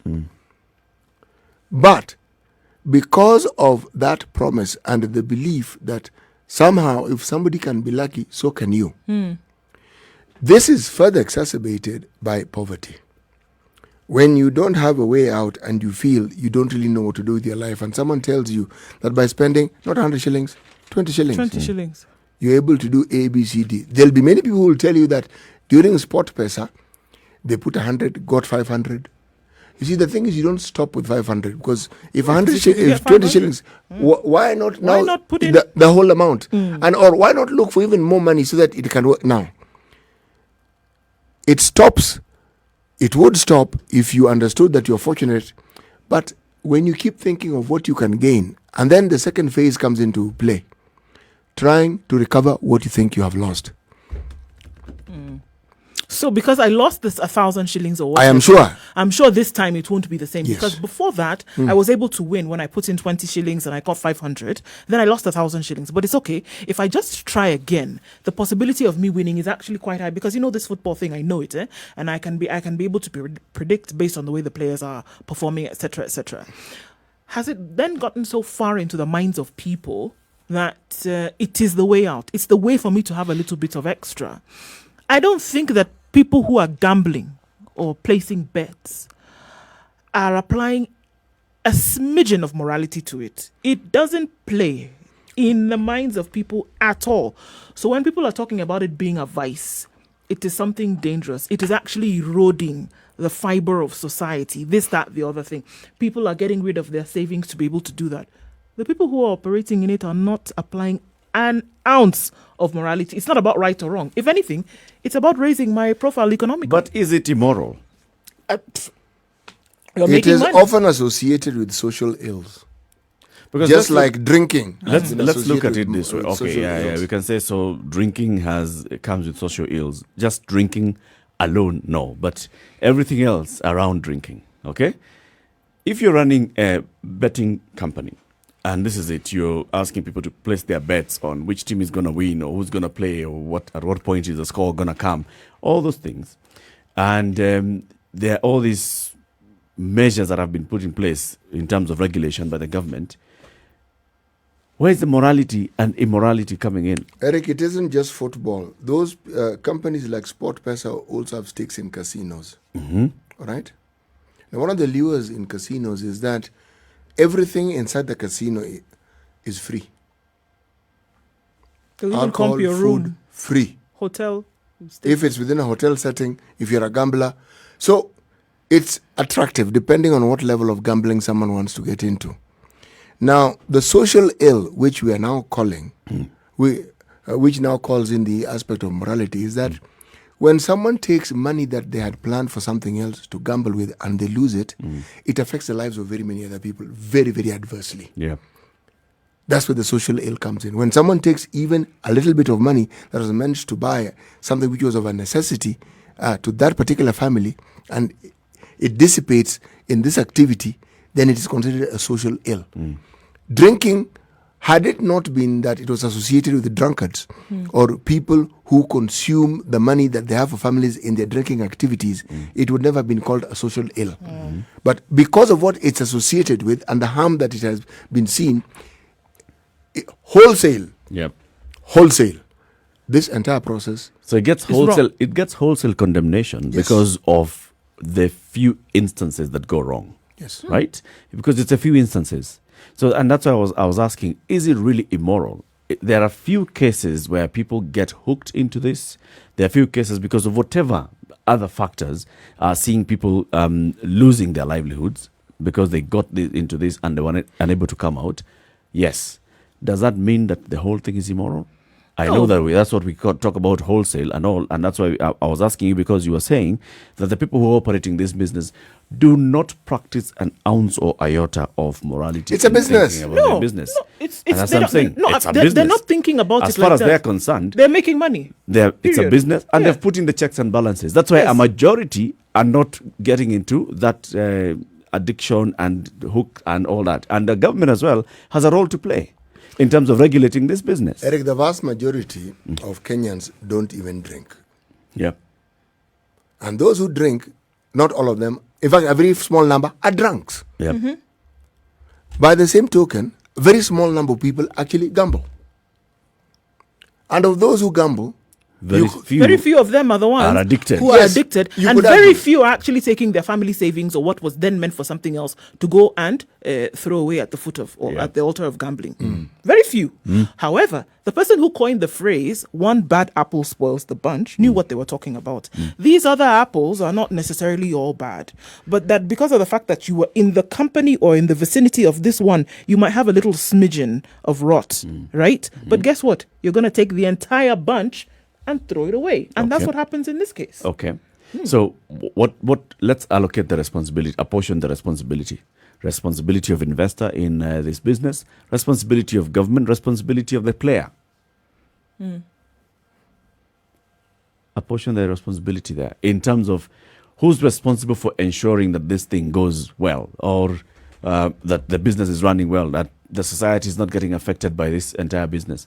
Government has a huge role to play in this. But if you want to because look at the it's the one that's responsibility, regulating and licensing and coming up with these laws and saying, okay, we expect that you're going to put up X percentage of your money into this kitty that will go into awareness and Eric, the unfortunate thing is that if it comes to responsibility every of time a you're player, betting, you shall receive if an it when SMS it that comes tells to- you no, betting that's can the be thing. It's the addictive. same. Yeah, that's okay. But at the same time, when you sell a beer to someone, for example, you're not going to sit with them at the bar and say, you know what, you can't have the third one. Because if you do, that means there's certain things that you're going to do. No, Government. You're responsible. Yeah, but you can put up the messages and you can say. However, the ultimate decision lies at the with hearts you. of the The individual. individual. Yes. Yep.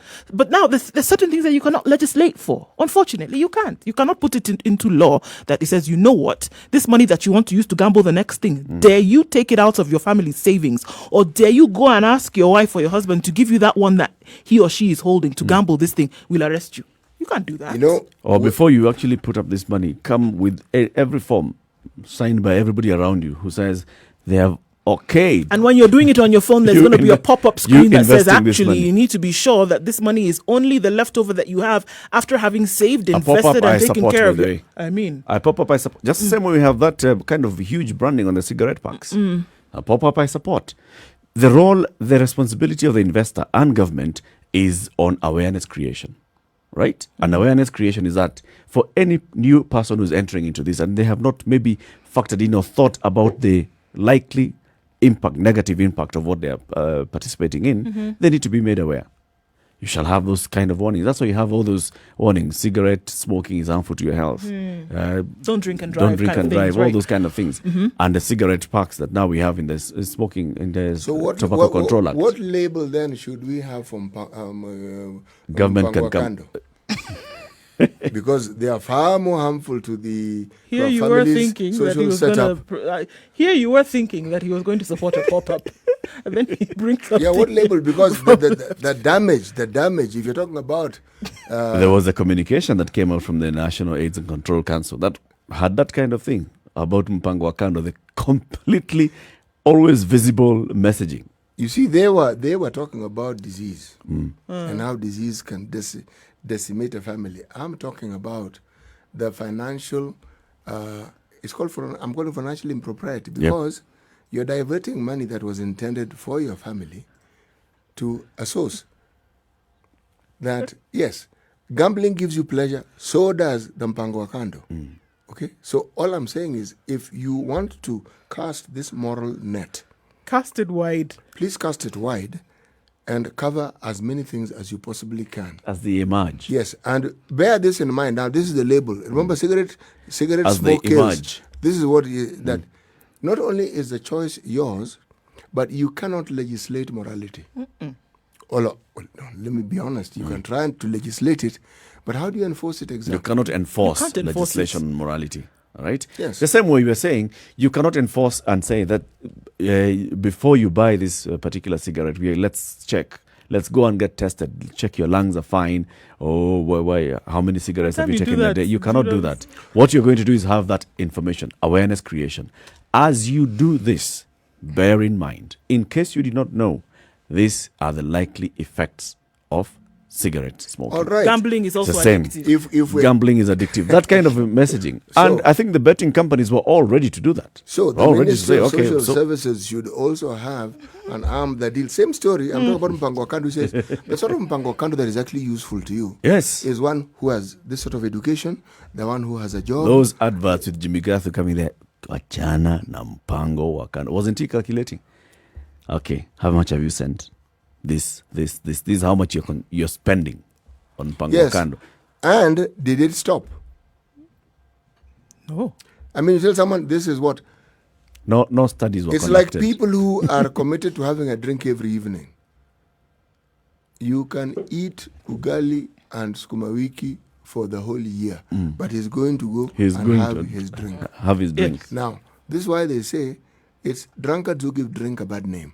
Because drink on its own, where it is standing or By where it is itself, placed, there's no problem. doesn't. What does it do? It doesn't even look at you. It just sits there. When you activate it, however, Yes. And you activate it in quantities that your body cannot manage well, then you have a problem. You then activate something else that you shouldn't have. then you say it's the drink that's bad, whereas You it is you. It is not that the drink on its own doesn't really have a problem. It is you. Okay. When we come out of this weather break, let's bring the conversation back to the point of those that were arguing about the morality side, those were arguing about, betting, taking very many of our children into some sort of crazy addiction and all that. Have those concerns been addressed, and how can they be addressed? They haven't been addressed. No, they're not. And how can they be addressed? Okay, 17 minutes after 9, it's a Situation Room. It's Kenya's biggest conversation. We'll also open up the phone lines for you to join this conversation. 0719 012 600. The return of sports betting in the country. What's your reaction to that? Good morning.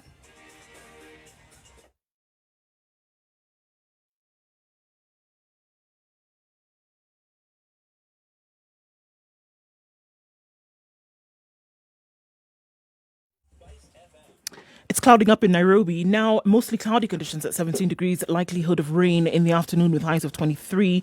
We're looking at mostly cloudy conditions in Nyeri today, 22 degrees the high, with showers now expected for the afternoon. Nakuru is likely to be wet as well, with 23 degrees the high, currently at 16 degrees with partly cloudy conditions. Eldoret, thunderstorms forecasted for later with highs of 19. And in Kisumu, where it's partly cloudy for now, that's the way it's going to be through most of the day with highs of 27 and lows of 19. Kakamega will experience rain in the afternoon with highs of 24. And Malindi will experience thunderstorms later with highs of 28 and lows of 23. Mombasa is mostly cloudy this morning at 26 degrees. Showers expected later with highs of 28. Taking a look then into Kampala, where it's likely to be a wet afternoon with highs of 26. And in Dar es Salaam, 31 degrees the high with mostly cloudy conditions. Let's take a look then into Joburg, where clear skies at 6 degrees. We'll see highs of 17 and lows of 4. And in Lagos, thunderstorms are continuing and will likely continue well into Thursday with highs of 28 for today. Getting closer and closer to Wednesday morning in New York, it's mostly cloudy at 22 and they'll wake up to rain with highs of 27. And in Paris, it's cloudy today at 19 degrees. The chance of showers pretty high with highs of 25 and lows of 16. And we'll wrap things up in London for today, where it's mostly sunny at 15 degrees. It'll change later though with showers expected for the afternoon with highs of 22 and lows of 12.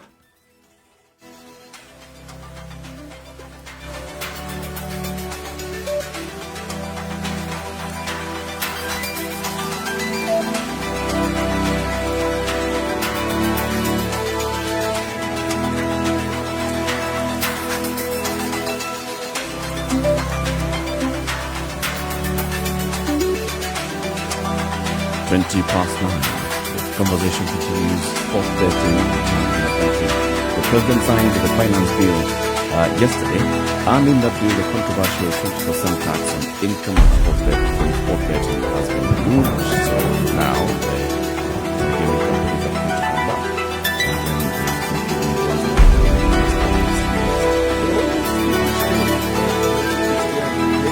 To pay a lot. Mature, intelligent talk every morning. Spice up yourself.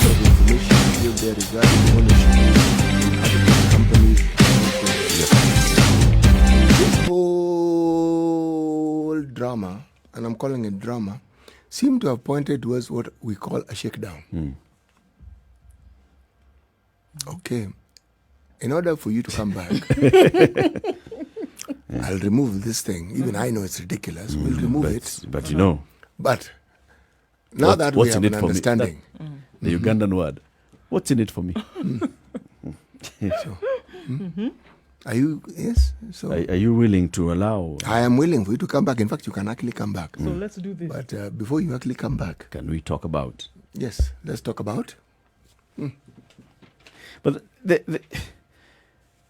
you think an industry that was proven to be so lucrative was just going to be let to be lucrative on its own by itself like that? So what you're saying is that even the government didn't care. That whole story of it's immoral. Immoral. It's taking What's immoral? our young people into poverty, driving families into poverty because everybody's just betting on their family income. Bro, have we done a study to determine how many people were impoverished because they were betting? Because they participated in betting. We know. We have the numbers of our unemployed in the country. Yep. And a good portion of that unemployment is because money that's meant to actually assist them is pilfered. So you're talking about morality. What is immoral is what people who are charged with the duty of looking after the interests of these individuals don't. That's immoral. In fact, that's grossly immoral. Because these people aren't given a choice. You think you're part of a government that should look after your interests, and this is their duty, but they don't. So, this morality clause... It's just a story. 0719-012-600. What do you think of this, the return of sports betting in the country? Zachary, good morning. Oh, good morning. How are you, Zachary? I'm fine, thank you. I'm taking my porridge. Okay. Oh, okay. As I listen to the very good conversation. Wimby porridge or maize flour porridge?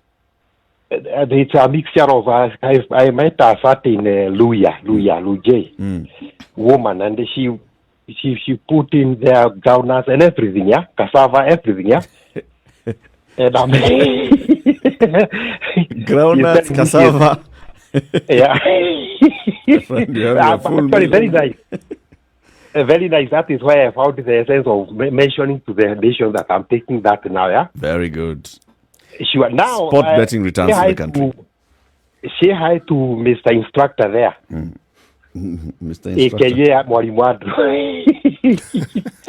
Now, let me tell you, you are having a very good discussion. And Mr. Instructor there will tell you that gambling is speculation. And you cannot build yourself economically based on speculation, yeah? And probably let me chip in that way back in the 1990s, yeah? I read a magazine. And I'm saying this for the sake of the people who are addicted to gambling, yeah? That, do you see the lightning when it comes before you hear the thunder? Yep. Sometimes that lightning may strike Eric or our instructor there or even do, yeah? Or even me, Baba Izera or my Izera, yeah? But the chances are very slim, very, very slim, yeah? Now, they said that in any gambling adventure, the chances of you winning are much more slimmer than that scenario of you being struck by a lightning, okay? Yep. Therefore, any time that you wage, is it calling wagering or what? There's that word, yeah? Even if it is 10 shillings, note that the probability of that 10 shillings attracting any money from gambling is much more slim than you going into a writing institution and you being struck, yeah? Okay. Let me advise gamblers, yeah? You'll find that, Mr. Eric, if you gamble and you start gambling with 10 shillings, the likelihood of you getting some coins up there is much higher than that person who is going to wager 1,000. But Zachary, there are very many people who participate in betting and gambling, not for seeking to acquire wealth out of this or get rich, but just for entertainment purposes. In fact, that's what the main driver for this is. It's entertainment. It's recreational. When you go and buy a charity sweepstake, you're just passing somewhere and the charity kiosk is there and you buy it. It's not that you're putting all your bets on that 10 bob, turning you into a millionaire. And that is why we are saying, I think it is Mr. Instructor there who said that they should, the cigarettes are labeled with this if you smoke, these are the repercussions, yeah? Yep. I read them, I understand them, but I may choose, okay, I'll go ahead and smoke, okay?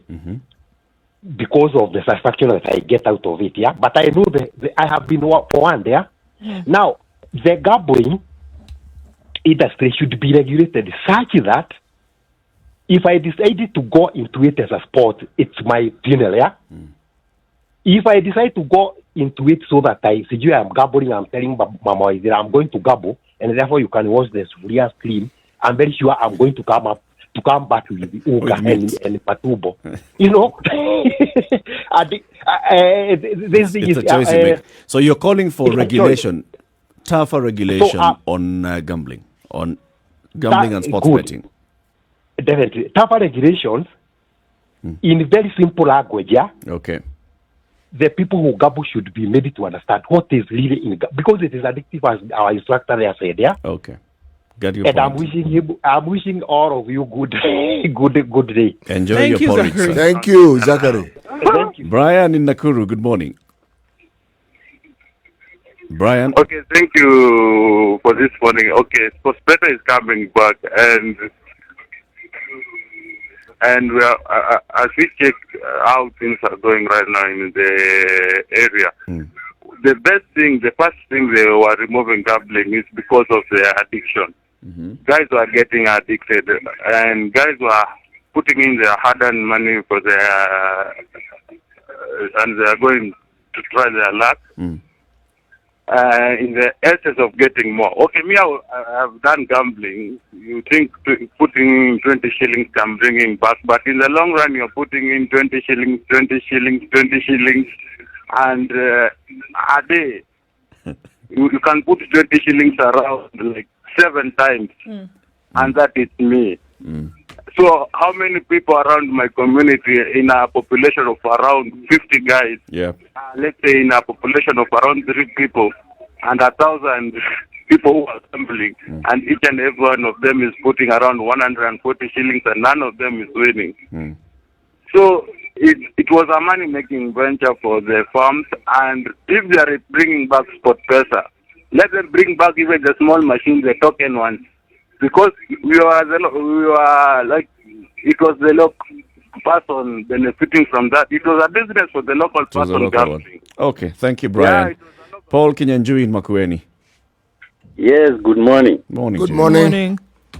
I'd like to contribute in today's topic. Go ahead, Paul. Yeah, now I'm so concerned about this issue of gambling. And one of the reasons is why I try to ask myself, why do people bet?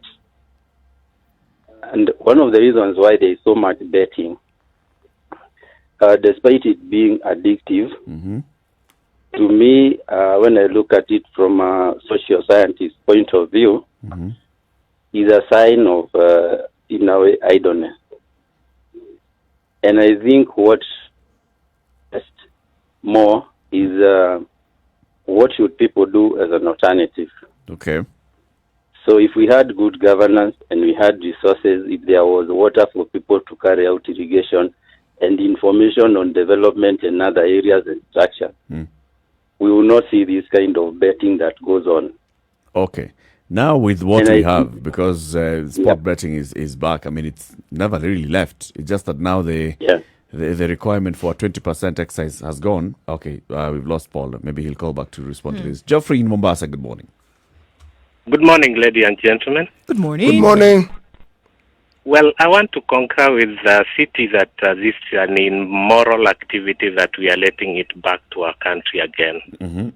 Because going by whatever has been happening to our youth, and even old people who've been engrossed in this activity, some of them have actually lost their lives because of maybe the expectation they have on this very activity. I think it is not a good thing. And what makes me wonder, after a couple of months, when this thing was like it has been taken away from us, then it's back.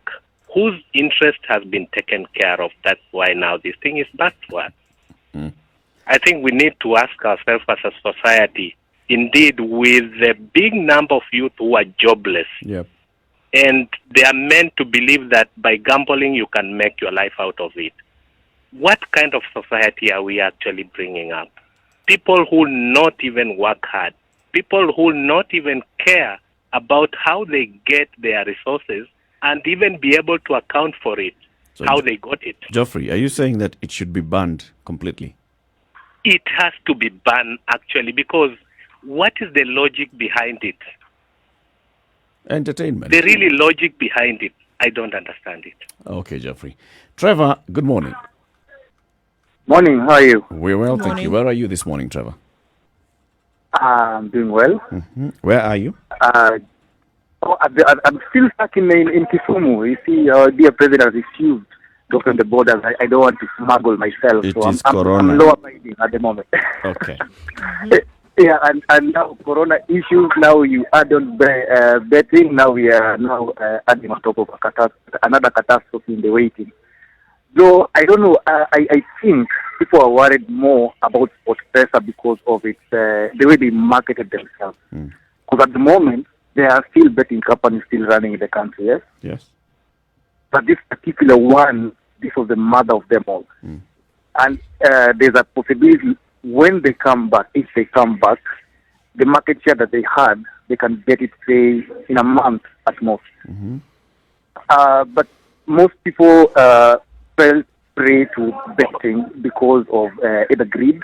They don't understand that betting probably is a leisure activity.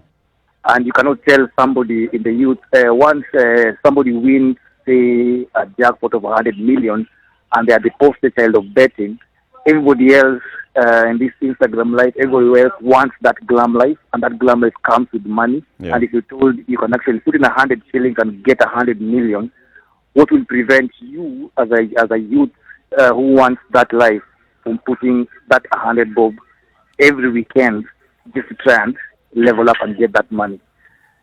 As for instance, I will not say I have betted before.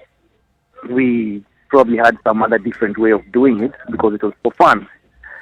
I got out more than I put in, thank God, but I will not actually do it again. So do you want sport betting to be completely abolished, or do you want it to come back or to be regulated with tougher regulations? It's already regulated. Are you just calling for tougher regulations? Probably a tougher regulation will be that. And then I don't know how you can actually sensitize people to view it as leisure. Like, let's say I am going out to drink. I cannot go and drink 100,000 worth of money unless I'm an alcoholic, which means I need therapy. But most people just took it like, I can make it using this. I can just wait for 2 hours for somebody else to be paid to play there, to play. And then we used to tell people, unless you are the one playing that sport, don't go and put in some money in there, hoping that it will come out. Thank you, Trevor. Thank you. Have a good day in quarantine in Kisumu. Thank you very much. 26 minutes to 10 o'clock. Let's take a look at the traffic and then we come back. 0719-012-600. Should sports betting be banned altogether, or should there be tougher regulations introduced, especially on consumer awareness? Good morning.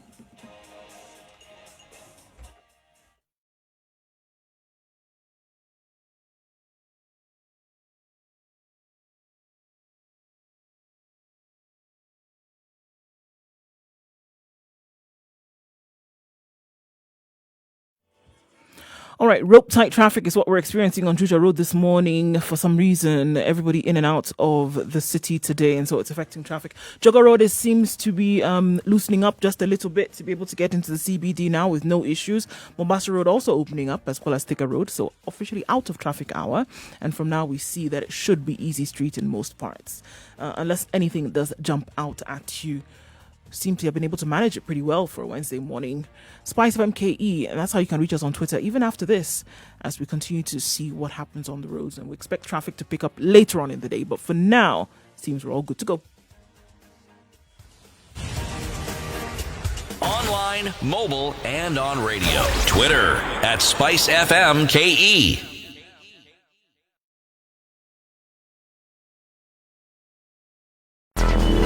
Traffic.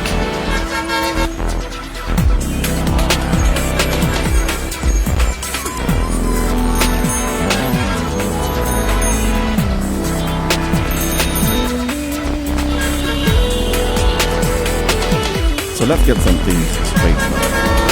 Betting, gambling, and all those, even lotteries, are all regulated in the country. There's even an organization for this, a public government institution for this, the Betting Control and Licensing Board.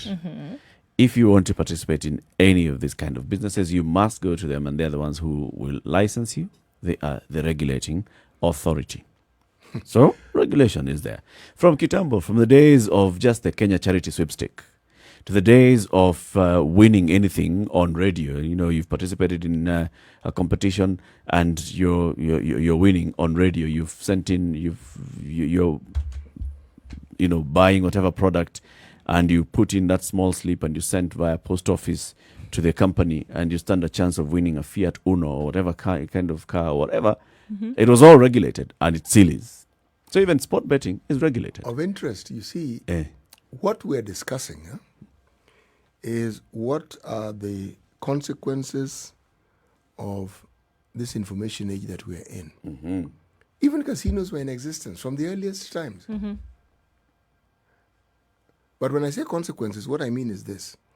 You're looking at someone losing their job because they're even probably going and taken their entire salary and gone and gambled it. Yeah. You're looking at someone who does nothing else other than gamble, so their whole family life is destroyed, it's not any different from someone who's addicted to alcohol. Not any different. The consequences are the same. What is actually not seen is often when people win a lot of money, which is rare, to the time when they lose money, which is often. Yep.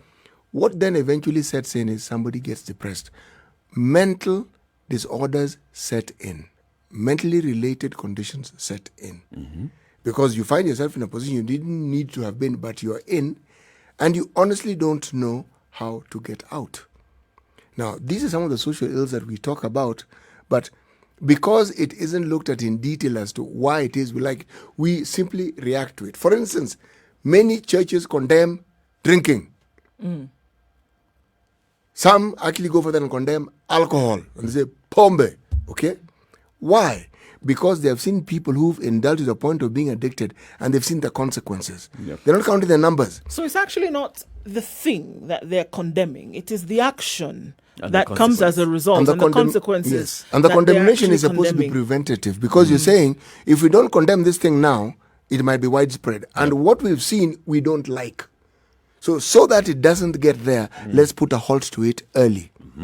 Because I was thinking as we're talking about this, should we then put this big sign outside, say, casinos or gambling establishment, that gambling can lead to loss of money for your family? It can lead to this. And it can also cause you mental problems. Should that be the sign that you find as you enter? That's what first. And a flyer is given to you every day. This is what you need to do. Just remember. Yes. Well, I mean, that's what's done on other things that are considered to be vices. If you look at what's done with cigarette smoking, can cause lung cancer, can cause this or that. On the packet, as you buy it, you read it as you're opening it. You can't, they will tell you it kills. There. It kills. Forget long stories. It kills. It will kill you. Yes. Right? Alcohol. So gambling can get you addicted. It can cause depression. It cause depression, make you lose your job. It can interfere with your family life. Precisely. But then, by the same token, similar signs need to be outside bars. If you look at other jurisdictions where, communication on, for example, drink driving is very, very clear. There are countries that have come up with such kind of communication. New Zealand, for instance, or is it Australia, where they do nice adverts that, nice in terms of very impactful in communication, that are showing you when you drink and drive, this is what is happening to you. This is what you're actually doing. You're endangering other people's lives. Somebody else whose life completely changes from this point on, just because you had a bit one too many and you got behind the wheel and you got on the road and look at what you've done. That kind of communication is there. If you look at other jurisdictions as well that come up with all these alcohol control, consumption controls, where a bar and the barman is required to monitor your drinking and get to a point and they tell you, no, we're not serving you anymore. We cannot serve you anymore. And this is a requirement by law, right? Which is going further to, before this happens, there's all this public awareness and communication with adverts saying, this is what happens to you when you drink beyond a certain limit. These are the impacts. This is the impact of that to your family, to your own life, to yourself, to everything. It could lead you into addiction and thereafter all these mental issues. See, this communication is important. True, when we it's important, but there's also the realization, even further, there's the realization that they're still dealing with human beings, and we can put all this messaging and wonderful communication out there, but it still may not work. So that's what you're talking at. Now, you still give the owner or the service person in that establishment a further responsibility to say, all right, I'm not going to serve you anymore if I see that things are getting out of hand. Take it to the extent that's humanly possible, that you can enforce some of these regulations and controls. Basically, how far do you want us to go?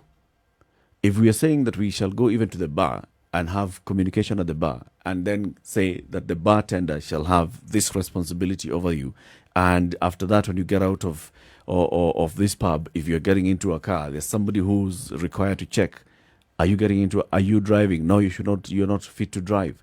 Police officers on the road will stop you. Are you drunk? Yeah, so how far can you go with something like gambling, for example? We talked about a pop-up. Okay, so you're about to send the M-Pesa to bank this thing, right? Pop-up comes up and tells you, Remember, if this is the last money that you have, you may get home and you will not have anything to eat. or things like that. Yes. Or you go to the booth where you're about to scratch or whatever, and the attendant is bound to ask you, do you have money to get home? If you don't, I'm not going to serve you. Do we need to go to that extent? Because these are the problems that have been cited as a result of gambling. People then are using using their very last penny that they would have been able to use to feed their family, their children, etc. They're using it to gamble. So are we going to go to that extent for something that individuals are otherwise free to do, the way in which we've done with alcohol? Create as much awareness as possible. Then after that, now it's personal responsibility, where you will not say that I did not know, I had not thought of it, it had not occurred to me, because all that was brought to your attention.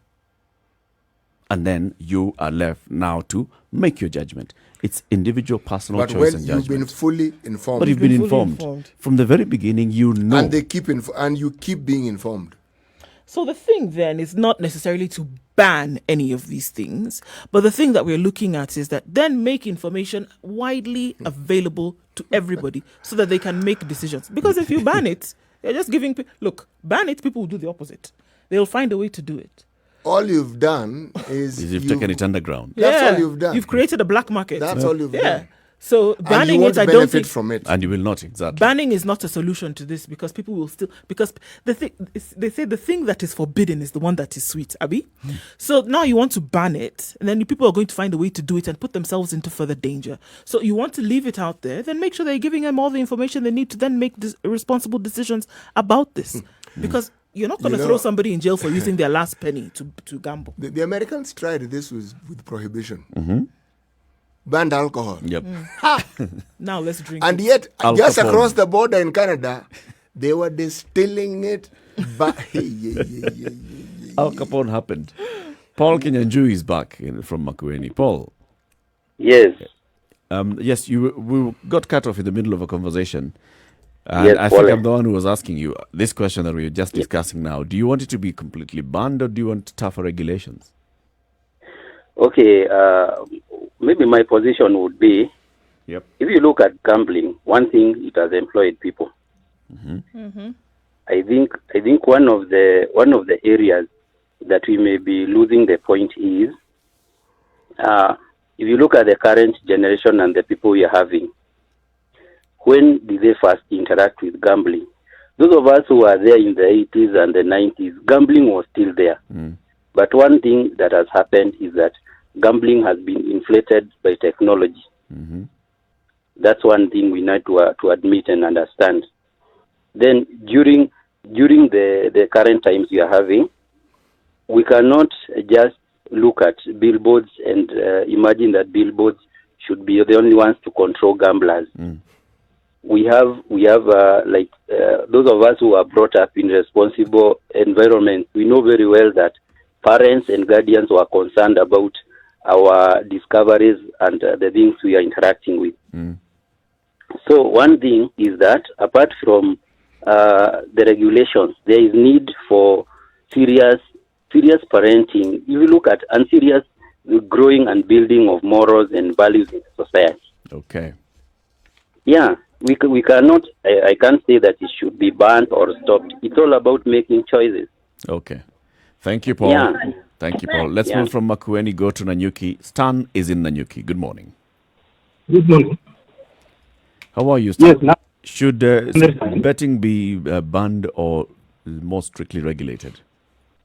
I think banning betting is not the solution, but ideally regulation.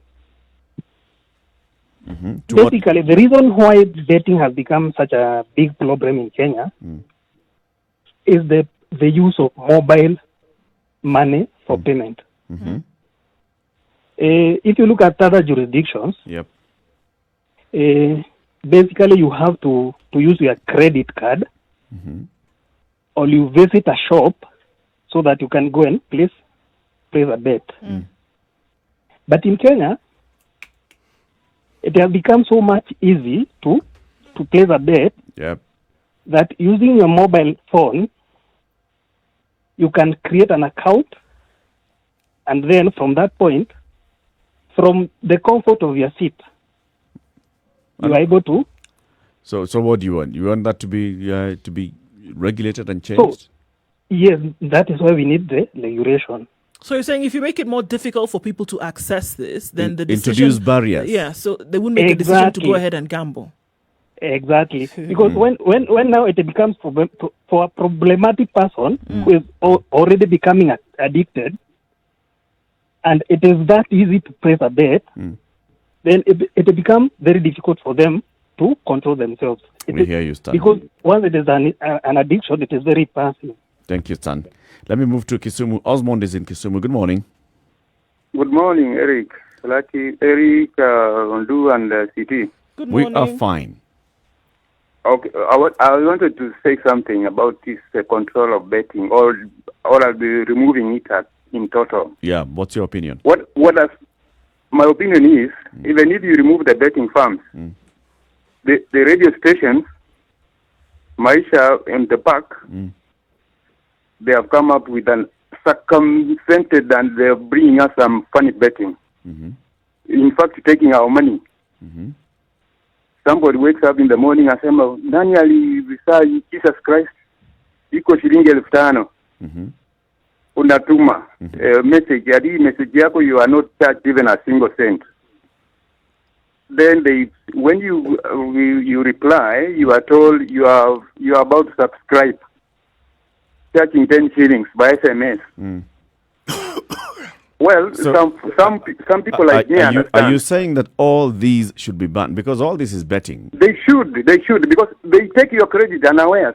So all of them and should they be tell banned. you, they should, because when you are told that the SMS is free, and then you are told you are about to subscribe, somebody who is not very good at thinking might say, you may subscribe and credit yako akiweka ya shilingi 10, phew, imeenda. If they talk about 10 million people, they should stop that thing. Then you stop the betting. We'll be more comfortable. Otherwise, give us something to do. Thank you, Osmond. Oscar Ingong. Yes, how are you guys? We are fine, thank you. How are you? Good, good. How have you been? Tuko salama kabisa. Mwongelesha hapa yuko Odijo. Odijo sasa. Kaka, vipi? Poa. Upo? Nashukuru. Kuna muda wa nyuma nilikuwa na wasiwasi, lakini nafurahi kusikia sauti yako. Asante, si pia tuwafurahi kukusikia. Juu niliambiwa ile pesa ya linda wazee wewe unaipokea. Kashindwa huyu mzee wangu ameenda. Kwanza yangu walisukuma mbele bwana, nilipewa ya karibu miezi 8. Kweli? Wacha. Sasa Oscar. Mine is. Ban or regulate betting? I think before we decide either ban or regulate, I would go for ban blindly. But before we make that final decision, I think we should consider the impact. Number one, to me, the betting companies are taking advantage of the most vulnerable in the society. I'm not so sure how many of the middle class engage in betting. And the middle class, it's not that they are doing very well. They are also struggling. But if you look at the percentage of those who engage in betting, I'm very sure they are below $1 a day. And that will tell you that they've looked at the market and played with people's psyche and decided that these bettings will go as low as 20 shillings. And for that reason, they are tapping onto the wider society. But then, when you ask yourself, let's just take an example. The young people who have now been doing in Kazi, what is the new term for the work for the youth right now? Mtaani. Kazi Mtaani. I bet if we are to introduce like sports pesa the way it was, a big chunk of whatever they are getting as income, those young people would go back to the betting companies. So ask yourself, how is it that we want to empower people on one end and allow someone else to take it? And if government allows this, it's only allowing because of the revenue it will be getting from the betting company, not for any good of the society. So that's my take. Before we decide whether or not, let the people who are voting for it tell us of what value and good is it to our society. Thank you, Oscar. Thank you. Martin in Kisumu. Yes, good morning. Good morning. Good morning. Yeah, when we talk about gambling, I think we are clustered into two. We have lotteries and betting. But if you look at betting, I think betting is just okay because this is something that is devoid of conmanship compared to lotteries where, for example, you are told to, put some 15 shillings into M-Pesa, then you're going to win maybe a car. You stand a chance. Yes, you stand a chance. The more entries you make, the higher your chances. Which is also very, very chancy. Getting that. Yeah. So, but betting has been good. It's only that people should just be responsible and some regulation should be put in place. This is an avenue where some people have gotten employed. If you do it, if you do it responsibly, then I think you can make something out of it. Okay, Martin. Thank you very much. Good day. Many arguments, for and against banning of sport betting and all form of gambling or regulating. And like listening to what Oscar was saying, before we even get to that point, let's ask ourselves, of what benefit is this business to the society, to the government? Well, there's revenue straight There's for revenue, government. so that's a direct benefit. And then the other benefit is employment. If you look at, for example, at these sport betting companies and the way as they were mushrooming and growing, you look at the kind of investments that they were bringing in, especially in promotion of sports in the country, the growth and development of football by itself, and then moving out of football and going into the others, boxing, and the others that was being sponsored by the betting companies, and the employment, and then also the other jobs. For example, the other betting companies that are saying you can actually work with us and we help you to set up a shop and a facility. You know what many countries that have had this sort of matter discussed, what they have done is they've segmented certain geographical areas that are specific for this activity. You want to gamble? Go there. Go to Macau. You will gamble. In fact, you'll have more than your fill. What Oscar was bringing in was the debate, the never-ending debate about the economic versus the social benefits of gambling. And the argument usually is that when you look at the economic benefits, they outweigh whatever ills you may say it causes. And so people lean towards that. But it's an ongoing discussion and argument. The moral aspect of it points to the ills that have been seen and can be directly related to gambling. But as I said, it is the same sort of ills that will be directed towards people who drink excessively or are addicted to drink, people who take their hard-earned money and have mpango kandos, because the same effect, neglect of family, destabilizing your domestic setup, all those things apply in the same way. The thing about gambling is the immediacy of it. You gamble, you win. Yeah. Or you gamble, you lose. And so the frequency with which you will spend money, no matter how small, is what probably leads. And the more you gamble, it doesn't matter what the amount is, the more you're inclined to continue doing the same thing. Because somewhere along the line, you will win. It's not that you want to win. You will win. And that's what encourages you to continue playing. So the immediacy captivates your mind and you feel today must be the day. Brian in Nakuru spoke about this and said, look, if we are saying let's allow these companies to continue operating, let's also allow the slot machines. Because this is encouraging small businesses that are mushrooming across the country. What Brian perhaps didn't point out, or maybe he didn't understand, many of these businesses were not licensed. That's why they could come and regulated confiscate. For that matter. Because the truth is, these machines had gone right into the rural areas. They were everywhere. Oh yes, you went into some far-flung rural place and you're at a shopping center where tea costs 20 shillings in this big steel mug. So you're not sure whether you want to burn your lips or your hands. And the mandazi the size of a head. Yes, exactly. It's a massive it's a massive mandazi. Okay? And it's hot. And then just alongside, alongside there are these gambling machines where the largest amount of money you can put in is 20 shillings. Yeah. But there are people who are lined up. So they were not regulated because also business went ahead of government in those areas. It did. So let's not even blame these people. Business went ahead of government. If the county government had not come up with, the rates or the kind of regulation or what kind of licensing they want to give for those, don't blame them. You see, business-minded people saw the advantage and brought those machines. At the end of the day, look, you have people who drink responsibly. You have people who operate in these other activities responsibly. And at the end of the day, I think it comes down to an individual and their thought process and what they're going to make decisions about or not. Because whereas you have people who are abusing these things, you have people who are not. And the majority of people are not. So you are for? I'm saying that if you have regulation, you have regulation, allow people to do what they're going to do. Anyway.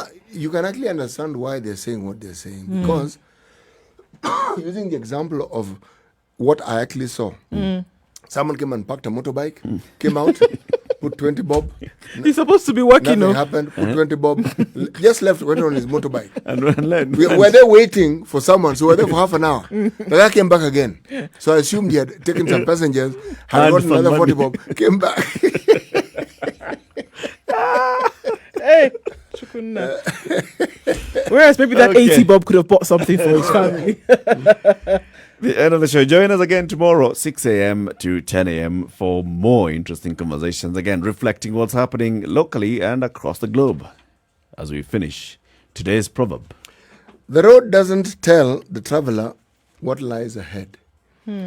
As we're talking about gambling, many people who gamble don't fully understand the full consequences of getting into the habit of gambling to the point where you're addicted. Because it takes over your life, it takes over your money, and it takes over even your mind.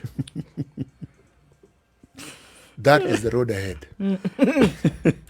Okay, thank you very much. Join us again tomorrow. Have a good day, folks. It's 10 o'clock.